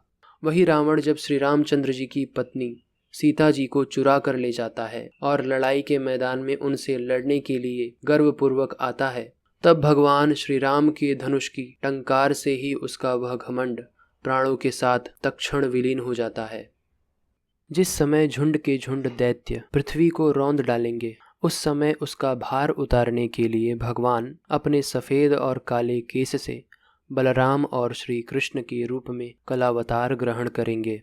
वे अपनी महिमा को प्रकट करने वाले इतने अद्भुत चरित्र करेंगे कि संसार के मनुष्य उनकी लीलाओं का रहस्य बिल्कुल नहीं समझ सकेंगे। बचपन में ही पूतना के प्राण हर लेना, 3 महीने की अवस्था में पैर उछाल कर बड़ा भारी छलका उलट देना और घुटनों के बल चलते चलते आकाश को छूने वाले यमलार्जुन वृक्ष को बीच में जाकर उन्हें उखाड़ डालना, ये सब ऐसे कर्म है जिन्हें भगवान के सिवा और कोई नहीं कर सकता। जब कालिया नाग के विष से दूषित हुआ यमुना जल पीकर बछड़े और गोप बालक मर जाएंगे, तब वे अपने सुधामयी कृपा दृष्टि की वर्षा से ही उन्हें जीवित कर देंगे और यमुना जल को शुद्ध करने के लिए वे उसमें विहार करेंगे तथा विष की शक्ति से जीभ लपलपाते हुए कालिया नाग को वहां से निकाल देंगे।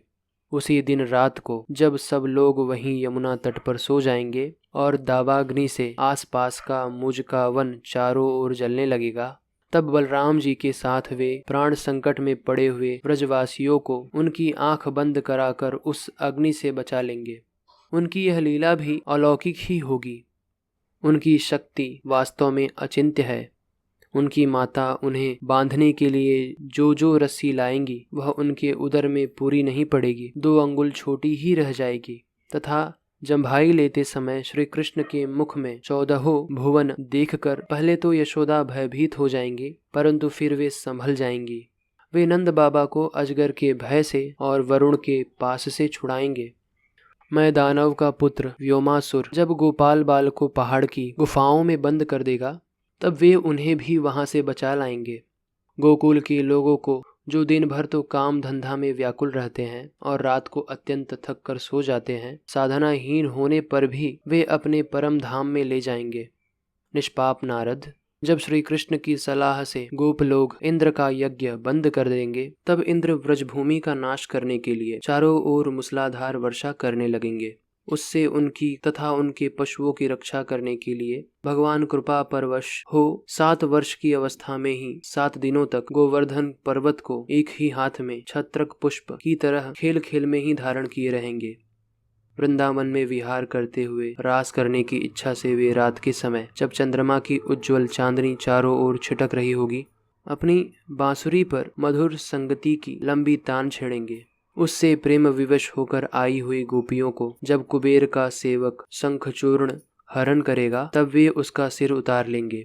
वे भी बहुत से प्रलंबासुर, धेनुकासुर, बकासुर, केशी, अरिष्टासुर आदि दैत्य, चारुण आदि पहलवान, कुवलयापीड़ हाथी, कंस, कालयवन, भौमासुर, मिथ्या वासुदेव, साल्व, द्विविध वानर, बलवल, दंतवक्त्र, राजा नग्रजीत के 7 बैल, संबरासुर, विदुरथ, रुक्मी आदि तथा काम्बोज, मत्स्य, कुरु, कैकय, और सुजय आदि देशों के राजा लोग एवं जो भी योद्धा धनुष धारण करके युद्ध के मैदान में सामने आएंगे, वे सब बलराम, भीमसेन और अर्जुन आदि नामों की आड़ में स्वयं भगवान के द्वारा मारे जाकर उन्हीं के धाम में चले जाएंगे।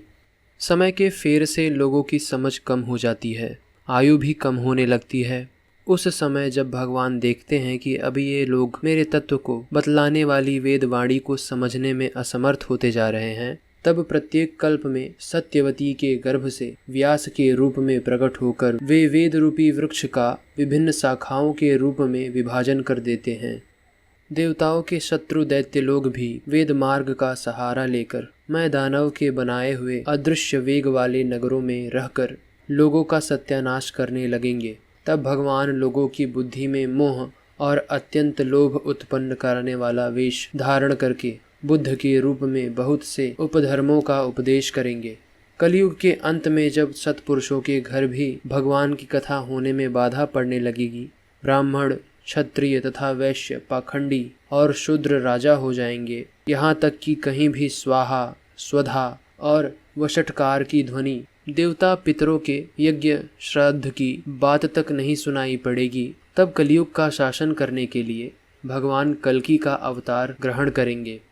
जब संसार की रचना का समय होता है, तब तपस्या, 9 प्रजापति, मारीची आदि ऋषि और मेरे रूप में जब सृष्टि की रक्षा का समय होता है, तब धर्म, विष्णु, मनु, देवता और राजाओं के रूप में, तथा जब सृष्टि के प्रलय का समय होता है, तब अधर्म, रुद्र तथा क्रोधवश नाम के सर्प एवं दैत्य आदि के रूप में सर्वशक्तिमान भगवान की माया विभूतियां ही प्रकट होती हैं। अपनी प्रतिभा के बल से पृथ्वी के एक एक धूलि कण को गिन चुकने पर भी जगत में ऐसा कौन पुरुष है जो भगवान की शक्तियों की गणना कर सके। जब वे त्रिविक्रम अवतार लेकर त्रिलोकों को नाप रहे थे, उस समय उनके चरणों के आदम्य वेग से प्रतिरूप अंतिम आवरण से लेकर सत्यलोक तक सारा ब्रह्मांड कांपने लगा था। तब उन्होंने ही अपनी शक्ति से उसे स्थिर किया था। समस्त सृष्टि की रचना और संसार करने वाली माया उनकी एक शक्ति है। ऐसी ऐसी अनंत शक्तियों के आश्रय उनके स्वरूप को न मैं जानता हूँ और न वे तुम्हारे बड़े भाई सनकादि ही, फिर दूसरों का तो कहना ही क्या है। आदिदेव भगवान शेष सहस्त्र मुख से उनके गुणों का गायन करते आ रहे हैं, परंतु वे भी उसके अंत की कल्पना नहीं कर सके। जो निष्कपट भाव से अपना सर्वस्व और अपने आप को भी उनके चरणों में निछावर कर देते हैं, उन पर वे अनंत भगवान स्वयं ही अपने ओर से दया करते हैं और उनकी दया के पात्र ही उनकी दुस्तर माया स्वरूप को जानते हैं और उसके पार जा पाते हैं। वास्तव में ऐसे पुरुष ही कुत्ते और सियारों के कलेवा रूप अपने और पुत्रादि के शरीर में यह मैं हूँ और यह मेरा है ऐसा भाव नहीं करते। प्यारे नारद, परम पुरुष की उस योग माया को मैं जानता हूँ तथा तुम लोग भगवान शंकर, दैत्यकुल भूषण प्रहलाद, शतरूपा, मनु, मनुपुत्र, प्रियव्रत आदि प्राचीन बहिर, ऋभु और ध्रुव भी जानते हैं। इसके सिवा इक्ष्वाकु, पुरुरवा, मुचुकृंदी, जनक, गाधी, रघु, अम्बरीश, सगर, गय, ययाति आदि तथा मंधाता, अर्लक, शतधन्वा, अनु, रंतिदेवा, भीष्म, बलि, अमृतर्य, दिलीप, सौभरी, उत्तुक, शिभी, देवल, पिप्पलाद, सरस्वत, उद्धव, पराशर, भूरिशेण एवं विभीषण, हनुमान, शुकदेव, अर्जुन, आर्ष्ठी, शेण, विदुर और श्रुतदेव आदि महात्मा भी जानते हैं, जिन्हें भगवान के प्रेमी भक्तों का स्वभाव बनाने की शिक्षा मिली है। वे स्त्री, शूद्र, ऋण, हुण, भील और पाप के कारण पशु पक्षी आदि योनियों में रहने वाले भी भगवान की माया का रहस्य जान जाते हैं और इस संसार सागर से सदा के लिए पार हो जाते हैं। फिर जो लोग वैदिक सदाचार का पालन करते हैं, उनके संबंध में तो कहना ही क्या है। परमात्मा का वास्तविक स्वरूप एकरस, शांत, अभय एवं केवल ज्ञान स्वरूप है। न उसमें माया का मल है और न तो उसके द्वारा रची हुई विषमताएं ही। वह सत और असत दोनों से परे है। किसी भी वैदिक या लौकिक शब्द की वहाँ तक पहुँच ही नहीं है। अनेक प्रकार के साधनों से संपन्न होने वाले कर्म का फल भी वहाँ तक नहीं पहुँच सकता, और तो क्या स्वयं माया भी उसके सामने नहीं जा पाती, लजाकर भाग खड़ी होती है। परम पुरुष भगवान का वही परम पद है। महात्मा लोग उसी का शोक रहित अनंत आनंद स्वरूप ब्रह्म के रूप में साक्षात्कार करते हैं। संयमशील पुरुष उसी में अपने मन को समाहित करके स्थित हो जाते हैं। जैसे इंद्र स्वयं मेघ रूप से विद्यमान होने के कारण जल के लिए कुआं खोदने की कुदाल नहीं रखते, वैसे ही वे भेद दूर कराने वाले ज्ञान साधन को भी छोड़ देते हैं। समस्त कर्मों के फल भी भगवान ही देते हैं, क्योंकि मनुष्य अपने स्वभाव के अनुसार जो शुभ कर्म करता है वह सब उन्हीं की प्रेरणा से होता है। इस शरीर में रहने वाले पंचभूतों के अलग अलग हो जाने पर जब यह शरीर नष्ट हो जाता है, तब भी इसमें रहने वाला अजन्मा पुरुष आकाश के समान नष्ट नहीं होता। बेटा नारद, संकल्प से विश्व की रचना करने वाले षडेश्वर संपन्न श्री हरि का मैंने तुम्हारे सामने संक्षेप से वर्णन किया। जो कुछ कार्य कारण अथवा भाव अभाव है वह सब भगवान से भिन्न नहीं है। फिर भी भगवान तो इससे पृथक भी है ही। भगवान ने मुझे जो उपदेश किया था वह यही भागवत है। इसमें भगवान की विभूतियों का संक्षिप्त वर्णन है, तुम इसका विस्तार करो। जिस प्रकार सबके आश्रय और सर्वस्वरूप भगवान श्री हरि में लोगों की प्रेममयी भक्ति हो, ऐसा निश्चय करके इसका वर्णन करो। जो पुरुष भगवान की अचिंत्य शक्ति माया का वर्णन या दूसरे के द्वारा किए हुए वर्णन का अनुमोदन करते हैं अथवा श्रद्धा के साथ नित्य श्रवण करते हैं, उनका चित्त माया से कभी मोहित नहीं होता। राजा परीक्षित के विविध प्रश्न।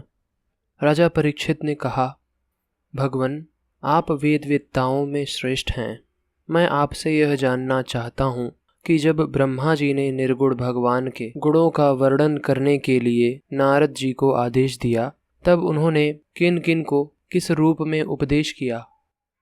एक तो अचिंत्य शक्तियों के आश्रय भगवान की कथाएं ही लोगों का परम मंगल करने वाली है। दूसरे, देवर्षि नारद का सबको भगवत दर्शन कराने वाला स्वभाव है।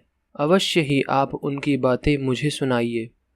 महाभाग्यवान सुखदेव जी, आप मुझे ऐसा उपदेश कीजिए कि मैं अपने आसक्ति रहित मन को सर्वात्मा भगवान श्री कृष्ण में तन्मय करके अपना शरीर छोड़ सकूं। जो लोग उनकी लीलाओं का श्रद्धा के साथ नित्य श्रवण और कथन करते हैं, उनके हृदय में थोड़े ही समय में भगवान प्रकट हो जाते हैं। श्री कृष्ण कान के छिद्रों के द्वारा अपने भक्तों के भाव में हृदय कमल पर जाकर बैठ जाते हैं। जैसे शरद ऋतु जल का गदलापन मिटा देती है, वैसे ही वे भक्तों के मनोमल का नाश कर देते हैं। जिसका हृदय शुद्ध हो जाता है वह श्री कृष्ण के चरण कमलों को एक क्षण के लिए भी नहीं छोड़ता। जैसे मार्ग के समस्त क्लेशों से छूटकर घर आया हुआ पथिक अपने घर को नहीं छोड़ता। भगवन, जीव का पंचभूतों के साथ कोई संबंध नहीं है, फिर भी इसका शरीर पंचभूतों से ही बनता है, तो क्या स्वभाव से ही ऐसा होता है अथवा किसी कारणवश? आप इस बात का मर्म पूर्ण रीति से जानते हैं। आपने बतलाया कि भगवान की नाभि से वह कमल प्रकट हुआ जिससे लोकों की रचना हुई।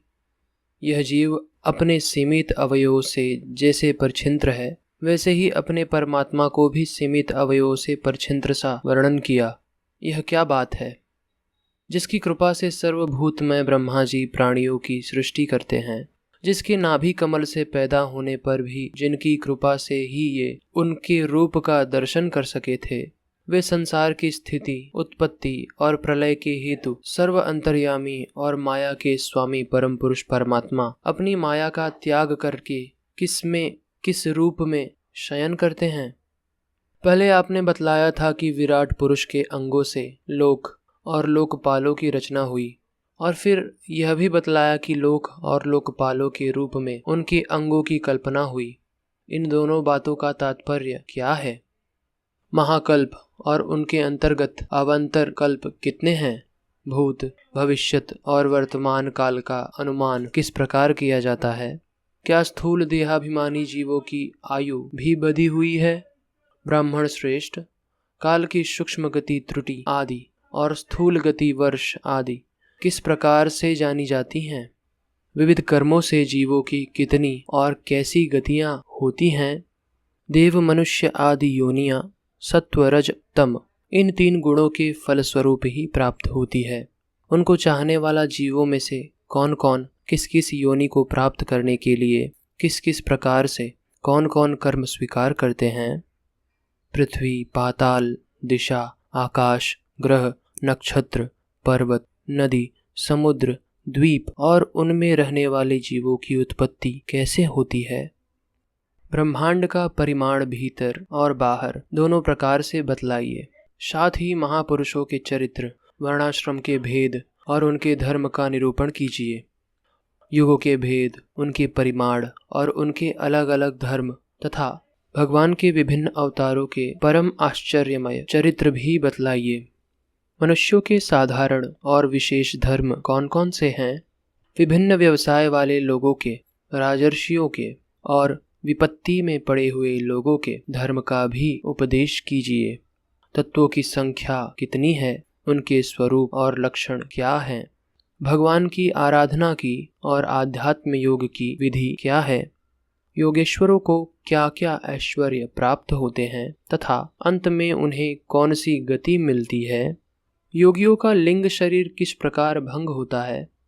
वेद, उपवेद, धर्मशास्त्र, इतिहास और पुराणों का स्वरूप एवं तात्पर्य क्या है?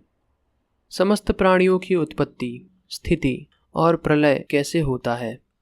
बावली, कुआं खुदवाना आदि स्मार्त, यज्ञ, यज्ञादि, वैदिक एवं काम्य कर्मों की तथा अर्थ, धर्म, काम के साधनों की विधि क्या है? प्रलय के समय जो जीव प्रकृति में लीन रहते हैं उनकी उत्पत्ति कैसे होती है? पाखंड की उत्पत्ति कैसे होती है? आत्मा के बंध मोक्ष का स्वरूप क्या है और वह अपने स्वरूप में किस प्रकार स्थित होता है? भगवान तो परम स्वतंत्र हैं, वे अपनी माया से किस प्रकार क्रीड़ा करते हैं और उसे छोड़कर साक्षी के समान उदासीन कैसे हो जाते हैं? भगवान, मैं यह सब आपसे पूछ रहा हूँ, मैं आपकी शरण में हूँ। महामुने, आप कृपा करके क्रमशः इनका तात्विक निरूपण कीजिए। इस विषय में आप स्वयंभू ब्रह्मा के समान परम प्रमाण हैं। दूसरे लोग तो अपनी पूर्व परंपरा से सुनी सुनाई बातों का ही अनुष्ठान करते हैं। ब्राह्मण, आप मेरी भूख प्यास की चिंता न करें। मेरे प्राण कुपित ब्राह्मण के शाप के अतिरिक्त और किसी कारण से निकल नहीं सकते, क्योंकि मैं आपके मुखारविंद से निकलने वाली भगवान की अमृतमयी लीला कथा का पान कर रहा हूँ। सूत जी कहते हैं, सौनकादि ऋषियों, जब राजा परीक्षित ने संतों की सभा में भगवान की लीला कथा सुनने के लिए इस प्रकार प्रार्थना की, तब सुखदेव जी को बड़ी प्रसन्नता हुई। उन्होंने उन्हें वही वेद तुल्य श्रीमद् भगवत महापुराण सुनाया जो ब्रह्मा कल्प के आरंभ में स्वयं भगवान ने ब्रह्मा जी को सुनाया था। पांडुवंश शिरोमणि परीक्षित ने उनसे जो जो प्रश्न किए थे वे उन सब का उत्तर क्रमशः देने लगे। ब्रह्मा जी का भगवत धाम दर्शन और भगवान के द्वारा उन्हें चतुश्लोकी भागवत का उपदेश। श्री सुखदेव जी ने कहा, परीक्षित, जैसे स्वप्न में देखे जाने वाले पदार्थों के साथ उसे देखने वाले का कोई संबंध नहीं होता, वैसे ही देहादि से अतीत अनुभव स्वरूप आत्मा का माया के बिना दृश्य पदार्थों के साथ कोई संबंध नहीं हो सकता। विविध रूप की माया के कारण वह विविध रूप वाला प्रतीत होता है और जब उसके गुणों में रम जाता है तब यह मैं हूँ, यह मेरा है, इस प्रकार मानने लगता है। किंतु जब यह गुणों को क्षुब्ध कराने वाले काल और मोह उत्पन्न कराने वाली माया इन दोनों से परे अपने अनंत स्वरूप में मोह रहित होकर रमण करने लगता है, आत्माराम हो जाता है, तब यह मैं मेरा का भाव छोड़कर पूर्ण उदासीन गुणातीत हो जाता है। ब्रह्मा जी की निष्कपट तपस्या से प्रसन्न होकर भगवान ने उन्हें अपने स्वरूप का दर्शन कराया और आत्म तत्व के ज्ञान के लिए उन्हें परम सत्य परमार्थ वस्तु का उपदेश किया। वही बात मैं तुम्हें सुनाता हूँ। तीनों लोकों के परम गुरु आदिदेव ब्रह्मा जी अपने जन्म स्थान कमल पर बैठकर सृष्टि करने की इच्छा से विचार करने लगे, परंतु जिस ज्ञान दृष्टि से सृष्टि का निर्माण हो सकता था और जो सृष्टि व्यापार के लिए वांछनीय है, वह दृष्टि उन्हें प्राप्त नहीं हुई। एक दिन वे यही चिंता कर रहे थे कि प्रलय के समुद्र में उन्होंने व्यंजनों के 16वें एवं 21वें अक्षर त तथा प तप करो इस प्रकार 2 बार सुना। परीक्षित, महात्मा लोग इस तप को ही त्यागियों का धन मानते हैं। यह सुनकर ब्रह्मा जी ने वत्त को देखने की इच्छा से चारों ओर देखा, परंतु वहां दूसरा कोई दिखाई न पड़ा। वे अपने कमल पर बैठ गए और मुझे तप करने की प्रत्यक्ष आज्ञा मिली है, ऐसा निश्चय करके और उसी में अपना हित समझकर उन्होंने अपने मन को तपस्या में लगा दिया। ब्रह्मा जी तपस्वियों में सबसे बड़े तपस्वी हैं। उनका यज्ञ अमोघ है। उन्होंने उस समय 1 सहस्त्र दिव्य वर्ष पर्यंत एकाग्र चित्त से अपने प्राण, मन, कामेंद्रिय और ज्ञानेंद्रियों को वश में करके ऐसी तपस्या की जिससे वे समस्त लोकों को प्रकाशित करने में समर्थ हो सके। उनकी तपस्या से प्रसन्न होकर भगवान ने उन्हें अपना वह लोक दिखाया जो सबसे श्रेष्ठ है और जिससे परे कोई दूसरा लोक नहीं है। उस लोक में किसी भी प्रकार के क्लेश, मोह और भय नहीं है। जिसे कभी एक बार भी उसका दर्शन का सौभाग्य प्राप्त हुआ है, वे देवता बार बार उसकी स्तुति करते रहते हैं। वहाँ रजोगुण, तमोगुण और इनसे मिला हुआ सत्वगुण भी नहीं है। वहाँ न काल की दाल गलती है और न माया ही कदम रख सकती है। फिर माया के बाल बच्चे तो जा ही कैसे सकते हैं। वहाँ भगवान के वे पार्षद निवास करते हैं जिनका पूजन देवता और दैत्य दोनों ही करते हैं। उनका उज्ज्वल आभा से युक्त श्याम शरीर, शतदल कमलों के समान कोमल नेत्र और पीले रंग के वस्त्र में शोभायमान है। अंग अंग से राशि राशि सौंदर्य बिखरता रहता है। वे कोमलता की मूर्ति हैं। सभी के 4 भुजाएं हैं। वे स्वयं तो अत्यंत तेजस्वी है ही, मणिचटित सुवर्ण के प्रभामय आभूषण भी धारण किए रहते हैं। उनकी छवि मूंगे, वैदुर्य मणि और कमल के उज्ज्वल तंदु के समान है। उनके कानों में कुंडल, मस्तक पर मुकुट और कंठ में मालाएं शोभायमान है। जिस प्रकार आकाश बिजली सहित बादलों से शोभायमान होता है, वैसे ही वह लोक मनोहर कामनियों की कांति से युक्त महात्माओं के दिव्य तेजोमय विमानों से स्थान स्थान पर सुशोभित होता रहता है। उस वैकुंठ लोक में लक्ष्मी जी सुंदर रूप धारण करके अपनी विविध विभूतियों के द्वारा भगवान के चरण कमलों की अनेकों प्रकार से सेवा करती रहती हैं। कभी कभी जब वे झूले पर बैठकर अपने प्रियतम भगवान की लीलाओं का गायन करने लगती हैं, तब उनके सौंदर्य और सुरभि से उन्मत्त होकर भौरे स्वयं उन लक्ष्मी जी का गुणगान करने लगते हैं। ब्रह्मा जी ने देखा कि उस दिव्य लोक में समस्त भक्तों के रक्षक लक्ष्मीपति, यज्ञपति एवं विश्वपति भगवान विराजमान हैं। सुनंद, नंद, प्रबल और अहरण आदि मुख्य मुख्य पार्षदगण उन प्रभु की सेवा कर रहे हैं। उनका मुख कमल प्रसाद मधुर मुस्कान से युक्त है। आंखों में लाल लाल डोरियां हैं। बड़ी मोहक और मधुर चितवन है। ऐसा जान पड़ता है कि अभी अभी अपने प्रेमी भक्त को अपना सर्वस्व दे देंगे। सिर पर मुकुट, कानों में कुंडल और कांधे पर पीतांबर जगमगा रहा है। वक्षस्थल पर एक सुनहरी रेखा के रूप में श्री लक्ष्मी जी विराजमान है और सुंदर 4 भुजाएं हैं। वे एक सर्वोत्तम और बहुमूल्य आसन पर विराजमान है। पुरुष, प्रकृति, महतत्व, अहंकार, मन, 10 इंद्रिय, शब्दादि 5 तन्मात्राएं और पंचभूत, ये 50 शक्तियां मूर्तिमान होकर उनके चारों ओर खड़ी हैं। समग्र ऐश्वर्य, धर्म, कीर्ति, श्री, ज्ञान और वैराग्य, इन 6 नित्य सिद्धि स्वरूप भूत शक्तियों से वे सर्वदा युक्त रहते हैं। उनके अतिरिक्त और किसी भी ये नित्य रूप से निवास नहीं करती। वे सर्वेश्वर प्रभु अपने नित्य आनंदमय स्वरूप में ही नित्य निरंतर निमग्न रहते हैं। उनका दर्शन करते ही ब्रह्मा जी का हृदय आनंद से, उद्रेक से लबालब भर गया। शरीर पुलकित हो उठा। नेत्रों में प्रेमाश्रु छलक आए। ब्रह्मा जी ने भगवान के उन चरण कमलों में जो परम हंसों के निवृत्ति मार्ग से प्राप्त हो सकते हैं, सिर झुकाकर प्रणाम किया। ब्रह्मा जी के प्यारे भगवान अपने प्रिय ब्रह्मा को प्रेम और दर्शन के आनंद में निमग्न, शरणागत तथा प्रजा सृष्टि के लिए आदेश देने के योग्य देखकर बहुत प्रसन्न हुए उन्होंने ब्रह्मा जी से हाथ मिलाया तथा मंद मुस्कान से अलंकृत वाणी में कहा। श्री भगवान ने कहा, ब्रह्मा जी, तुम्हारे हृदय में तो समस्त वेदों का ज्ञान विद्यमान है। तुमने सृष्टि रचना की इच्छा से चिरकाल तक तपस्या करके मुझे भली भांति संतुष्ट कर दिया है।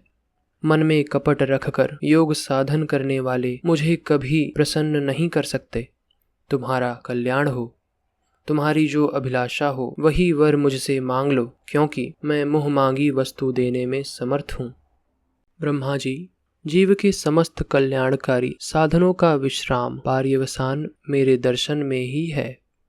तुमने मुझे देखे बिना ही उस सोने जल में मेरी वाणी सुनकर इतनी घोर तपस्या की है। इसी से मेरी इच्छा से तुम्हें मेरे लोक का दर्शन हुआ है। तुम उस समय सृष्टि रचना का कर्म करने में किंकर्तव्य विमूढ़ हो रहे थे। इसी से मैंने तुम्हें तपस्या करने की आज्ञा दी थी, क्योंकि निष्पाप तपस्या मेरा हृदय है और मैं स्वयं तपस्या का आत्मा हूँ। मैं तपस्या से ही इस संसार की सृष्टि करता हूँ, तपस्या से ही इसका धारण पोषण करता हूँ और फिर तपस्या से ही इसे अपने में लीन कर लेता हूँ। तपस्या मेरी एक दुर्लभ शक्ति है।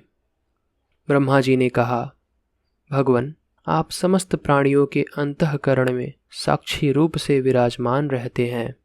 आप अपने अप्रतिहत ज्ञान से यह जानते ही हैं कि मैं क्या करना चाहता हूँ। नाथ, आप कृपा करके मुझ याचक की यह मांग पूरी कीजिए कि मैं रूप रहित आपके सगुण और निर्गुण दोनों ही रूपों को जान सकूं। आप माया के स्वामी हैं। आपका संकल्प कभी व्यर्थ नहीं होता।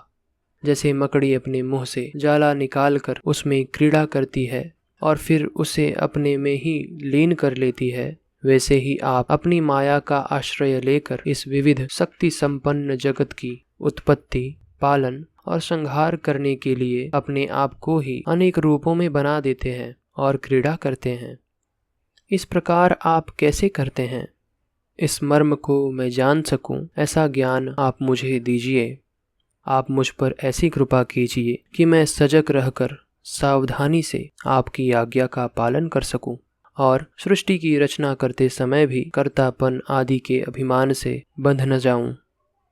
प्रभु, आपने एक मित्र के समान हाथ पकड़कर मुझे अपना मित्र स्वीकार किया है। अतः जब मैं आपकी इस सेवा सृष्टि रचना में लगूं और सावधानी से पूर्व सृष्टि के गुण कर्मानुसार जीवों का विभाजन करने लगूं, तब कहीं अपने को जन्म कर्म से स्वतंत्र मानकर प्रबल अभिमान न कर बैठूं। श्री भगवान ने कहा, अनुभव, प्रेमा, भक्ति और साधन से युक्त अत्यंत गोपनीय अपने स्वरूप का ज्ञान मैं तुम्हें कहता हूँ, तुम उसे ग्रहण करो। मेरा जितना विस्तार है, मेरा जो लक्षण है, मेरे जितने और जैसे रूप, गुण और लीलाएं हैं, मेरी कृपा से तुम उनका तत्व ठीक ठीक वैसा ही अनुभव करो। सृष्टि के पूर्व केवल मैं ही मैं था। मेरे अतिरिक्त न स्थूल था, न सूक्ष्म और न तो दोनों का कारण अज्ञान।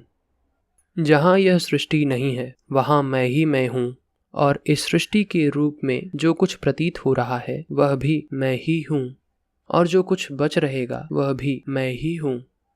वास्तव में न होने पर भी जो कुछ अनिर्वचनीय वस्तु मेरे अतिरिक्त मुझ परमात्मा में दो चंद्रमाओं की तरह मिथ्या ही प्रतीत हो रही है, अथवा विद्यमान होने पर भी आकाश मंडल के नक्षत्रों में राहु की भांति जो मेरी प्रतीति नहीं होती, इसे मेरी माया समझना चाहिए।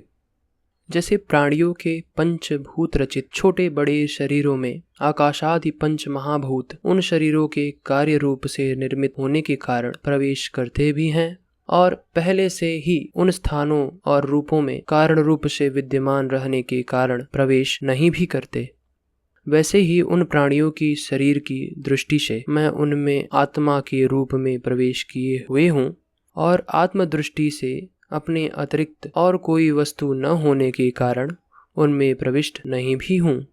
यह ब्रह्म नहीं, यह ब्रह्म नहीं, इस प्रकार निषेध की पद्धति से और यह ब्रह्म है, यह ब्रह्म है, इस अन्वय की पद्धति से यही सिद्ध होता है कि सर्वातीत एवं सर्वस्व भगवान ही सर्वदा और सर्वत्र स्थिति हैं, वही वास्तविक तत्व है। जो आत्मा अथवा परमात्मा का तत्व जानना चाहते हैं उन्हें केवल इतना ही जानने की आवश्यकता है। ब्रह्मा जी, तुम अविचल समाधि के द्वारा मेरे इस सिद्धांत में पूर्ण निष्ठा कर लो।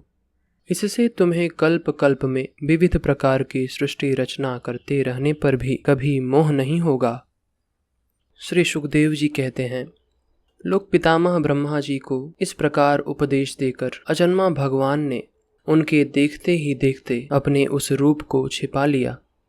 जब सर्वभूत स्वरूप ब्रह्मा जी ने देखा कि भगवान ने अपने इंद्रिय गोचर स्वरूप को हमारे नेत्रों के सामने से हटा लिया है, तब उन्होंने अंजलि बांधकर उन्हें प्रणाम किया और पहले कल्प में जैसी सृष्टि थी उसी रूप में इस विश्व की रचना की।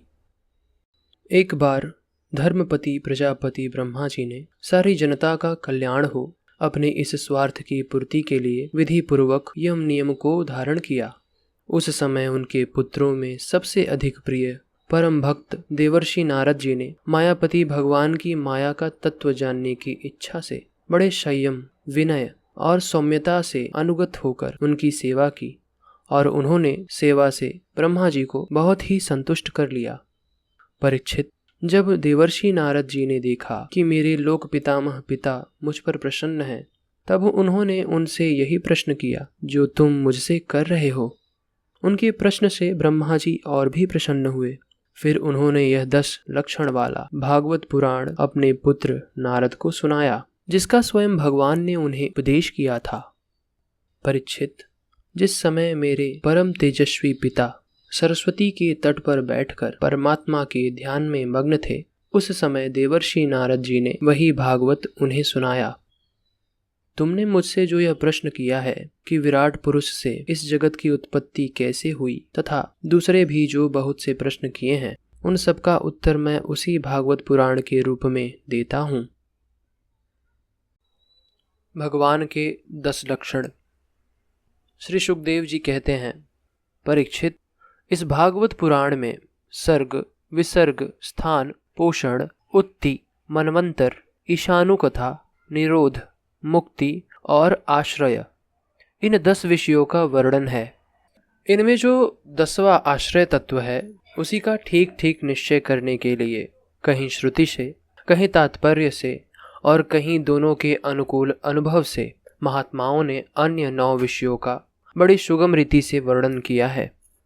ईश्वर की प्रेरणा से गुणों में क्षोभ होकर रूपांतर होने से जो आकाशादि पंचभूत, शब्दादि तन्मात्राएं, इंद्रियाएं, अहंकार और महतत्व का उत्पत्ति होती है, उसको सर्ग कहते हैं। उस विराट पुरुष से उत्पन्न ब्रह्मा जी के द्वारा जो विभिन्न चराचर सृष्टियों का निर्माण होता है, उसका नाम विसर्ग। प्रतिपद नाश की ओर बढ़ने वाली सृष्टि को एक मर्यादा में स्थिर रखने से भगवान विष्णु की जो श्रेष्ठता सिद्ध होती है, उसका नाम स्थान है। अपने द्वारा सुरक्षित सृष्टि में भक्तों के ऊपर उनकी जो कृपा होती है, उसका नाम है पोषण। मनवंतरों के अधिपति जो भगवत भक्ति और प्रजापालन रूप शुद्ध धर्म का अनुष्ठान करते हैं, उसे मनवंतर कहते हैं। जीवों की वे वासनाएं जो कर्म के द्वारा उन्हें बंधन में डाल देती है, उत्ति नाम से कही जाती है। भगवान के विभिन्न अवतारों के और उनके प्रेमी भक्तों की विविध असंख्याओं से युक्त गाथाएं ईश कथा है। जब भगवान योग निद्रा स्वीकार करके शयन करते हैं, तब इस जीव का अपनी उपाधियों के साथ उनमें लीन हो जाना निरोध है। अज्ञान कल्पित कर्तृत्व, भोक्तृत्व आदि अनात्म भाव का परित्याग करके अपने वास्तविक रूप में परमात्मा में स्थित होना ही मुक्ति है। परीक्षित, इस चराचर जगत की उत्पत्ति और प्रलय जिस तत्व से प्रकाशित होते हैं, वह परम ब्रह्म ही आश्रय है। शास्त्रों में उसी को परमात्मा कहा गया है। जो नेत्र आदि इंद्रियों का अभिमानी दृष्टा जीव है, वही इंद्रियों के अधिष्ठात्र देवता सूर्य आदि के रूप में भी है, और जो नेत्र गोलक आदि से युक्त दृश्य देह है, वही उन दोनों को अलग अलग करता है। इन तीनों में यदि एक का भी अभाव हो जाए तो दूसरे 2 की उपलब्धि नहीं हो सकती। अतः जो इन तीनों को जानता है, वह परमात्मा ही सबका अधिष्ठान आश्रय तत्व है। उसका आश्रय वह स्वयं ही है, दूसरा कोई नहीं। जब पूर्वोक्त विराट पुरुष ब्रह्मांड को फोड़कर निकला, तब वह अपने रहने का स्थान ढूंढने लगा, और स्थान की इच्छा से उस शुद्ध संकल्प पुरुष ने अत्यंत पवित्र जल की सृष्टि की। विराट पुरुष रूप नर से उत्पन्न होने के कारण ही जल का नाम नार पड़ा, और अपने उत्पन्न किए हुए नार में वह पुरुष 1000 वर्षों तक रहा। इसी से उसका नाम नारायण हुआ। उन नारायण भगवान की कृपा ही द्रव्य, कर्म, काल, स्वभाव और जीव आदि की सत्ता है। उनकी उपेक्षा कर देने पर और किसी का अस्तित्व नहीं रहता। उन अद्वितीय भगवान नारायण ने योग निद्रा से जागकर अनेक होने की इच्छा की। तब अपनी माया से उन्होंने अखिल ब्रह्मांड के बीज स्वरूप अपने सुवर्णमय वीर्य को 3 भागों में विभक्त कर दिया: अधिदेव, आध्यात्म और अधिभूत। परीक्षित, विराट पुरुष का एक ही वीर्य 3 भागों में कैसे विभक्त हुआ, सो सुनो।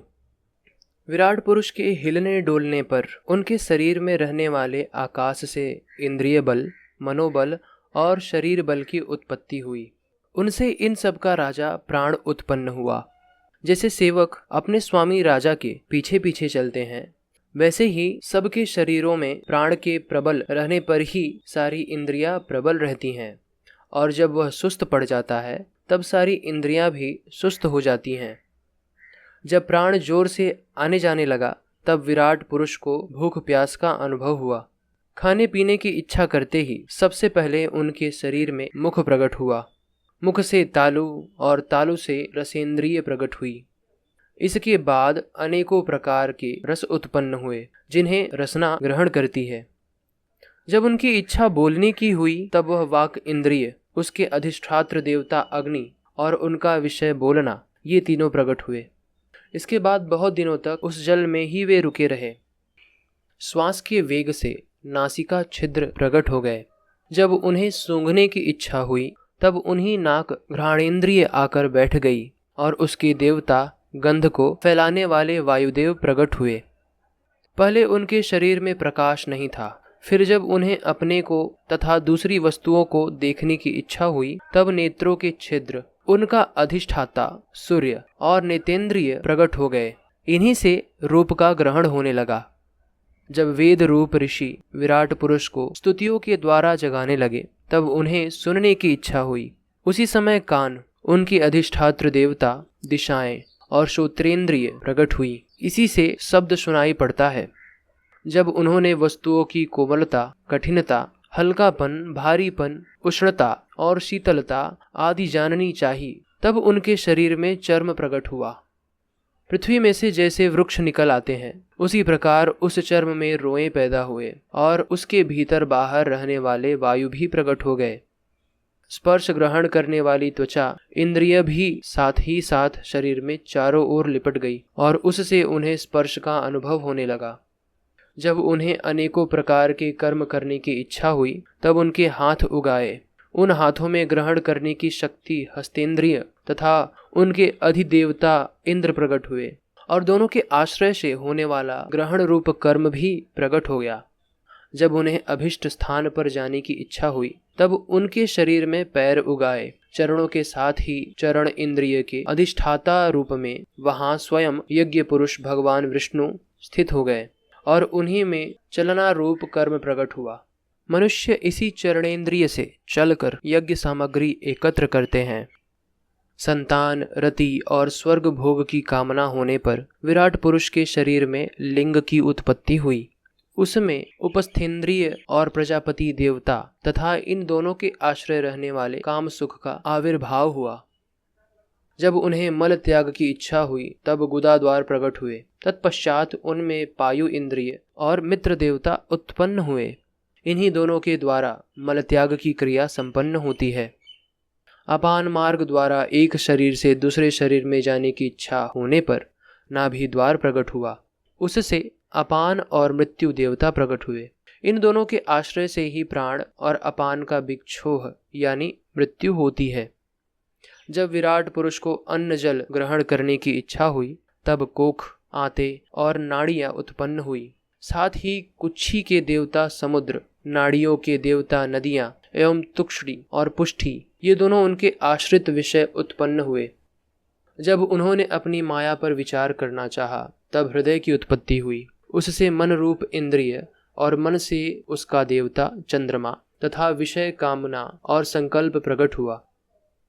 विराट पुरुष के शरीर में पृथ्वी, जल और तेज से 7 धातुएं प्रकट हुईं। त्वचा, चर्म, मांस, रुधिर, मेद, मज्जा और अस्थि। इस प्रकार आकाश, जल और वायु से प्राणों की उत्पत्ति हुई। श्रोत्रादि सब इंद्रियां शब्दादि विषयों को ग्रहण करने वाली हैं। वे विषय अहंकार से उत्पन्न हुए हैं। मन सब विकारों का उत्पत्ति स्थान है और बुद्धि समस्त पदार्थों का बोध कराने वाली है। मैंने भगवान के इस स्थूल रूप का वर्णन तुम्हें सुनाया है। यह बाहर की ओर से पृथ्वी, जल, तेज, वायु, आकाश, अहंकार, महतत्व और प्रकृति, इन 8 आवरणों से घिरा हुआ है। इससे परे भगवान का अत्यंत सूक्ष्म रूप है। वह अव्यक्त, निर्विशेष, आदि, मध्य और अंत से रहित एवं नित्य है। वाणी और मन की वहां तक पहुंच नहीं है।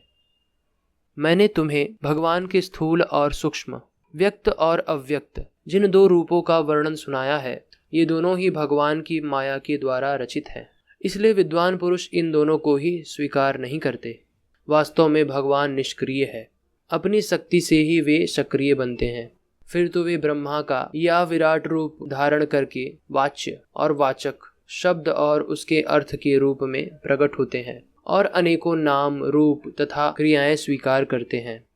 परीक्षित, प्रजापति, मनु, देवता, ऋषि, पितर, सिद्ध, चारण, गंधर्व, विद्याधर, असुर, यक्ष, किन्नर, अप्सराएं, नाग, सर्प, किमपुरुष, उरग, मातृकाएं, राक्षस, पिशाच, भूत, प्रेत, विनायक, कुष्मांड, उन्माद, वेताल, यातुधान, ग्रह, पक्षी, मृग, पशु, वृक्ष, पर्वत, सरीसृप इत्यादि जितने भी संसार में नाम रूप हैं, सब भगवान के ही हैं। संसार में चर और अचर भेद से 2 प्रकार के तथा जरायुज, अंडज, त्वेजज और उद्भिज भेद से 4 प्रकार के जितने भी जलचर, थलचर तथा आकाशचारी प्राणी हैं, सब के सब शुभ, अशुभ और मिश्रित कर्मों के तदनुरूप फल हैं। सत्व की प्रधानता से देवता, रजोगुण की प्रधानता से मनुष्य और तमोगुण की प्रधानता से नरकीय योनियां मिलती हैं। इन गुणों में भी जब एक गुण दूसरे 2 गुणों से अभिभूत हो जाता है, तब प्रत्येक गति के 3-3 भेद हो जाते हैं।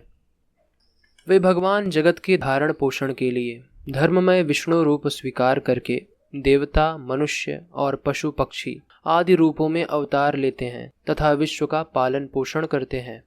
प्रलय का समय आने पर वे ही भगवान अपने बनाए हुए इस विश्व को कालाग्नि स्वरूप रुद्र का रूप ग्रहण करके अपने में वैसे ही लीन कर लेते हैं जैसे वायु मेघमाला को। परीक्षित, महात्माओं ने अचिंतेश्वर्य भगवान का इसी प्रकार वर्णन किया है, परंतु तत्वज्ञानी पुरुष को केवल इस सृष्टि पालन और प्रलय करने वाले रूप में ही उनका दर्शन नहीं करना चाहिए, क्योंकि वे तो इससे भी परे हैं। सृष्टि की रचना आदि कर्मों का निरूपण करके पूर्ण परमात्मा में कर्म या कर्तापन का संबंध नहीं जोड़ा गया है। वे तो माया से आरोपित होने के कारण कर्तृत्व का निषेध करने के लिए ही हैं।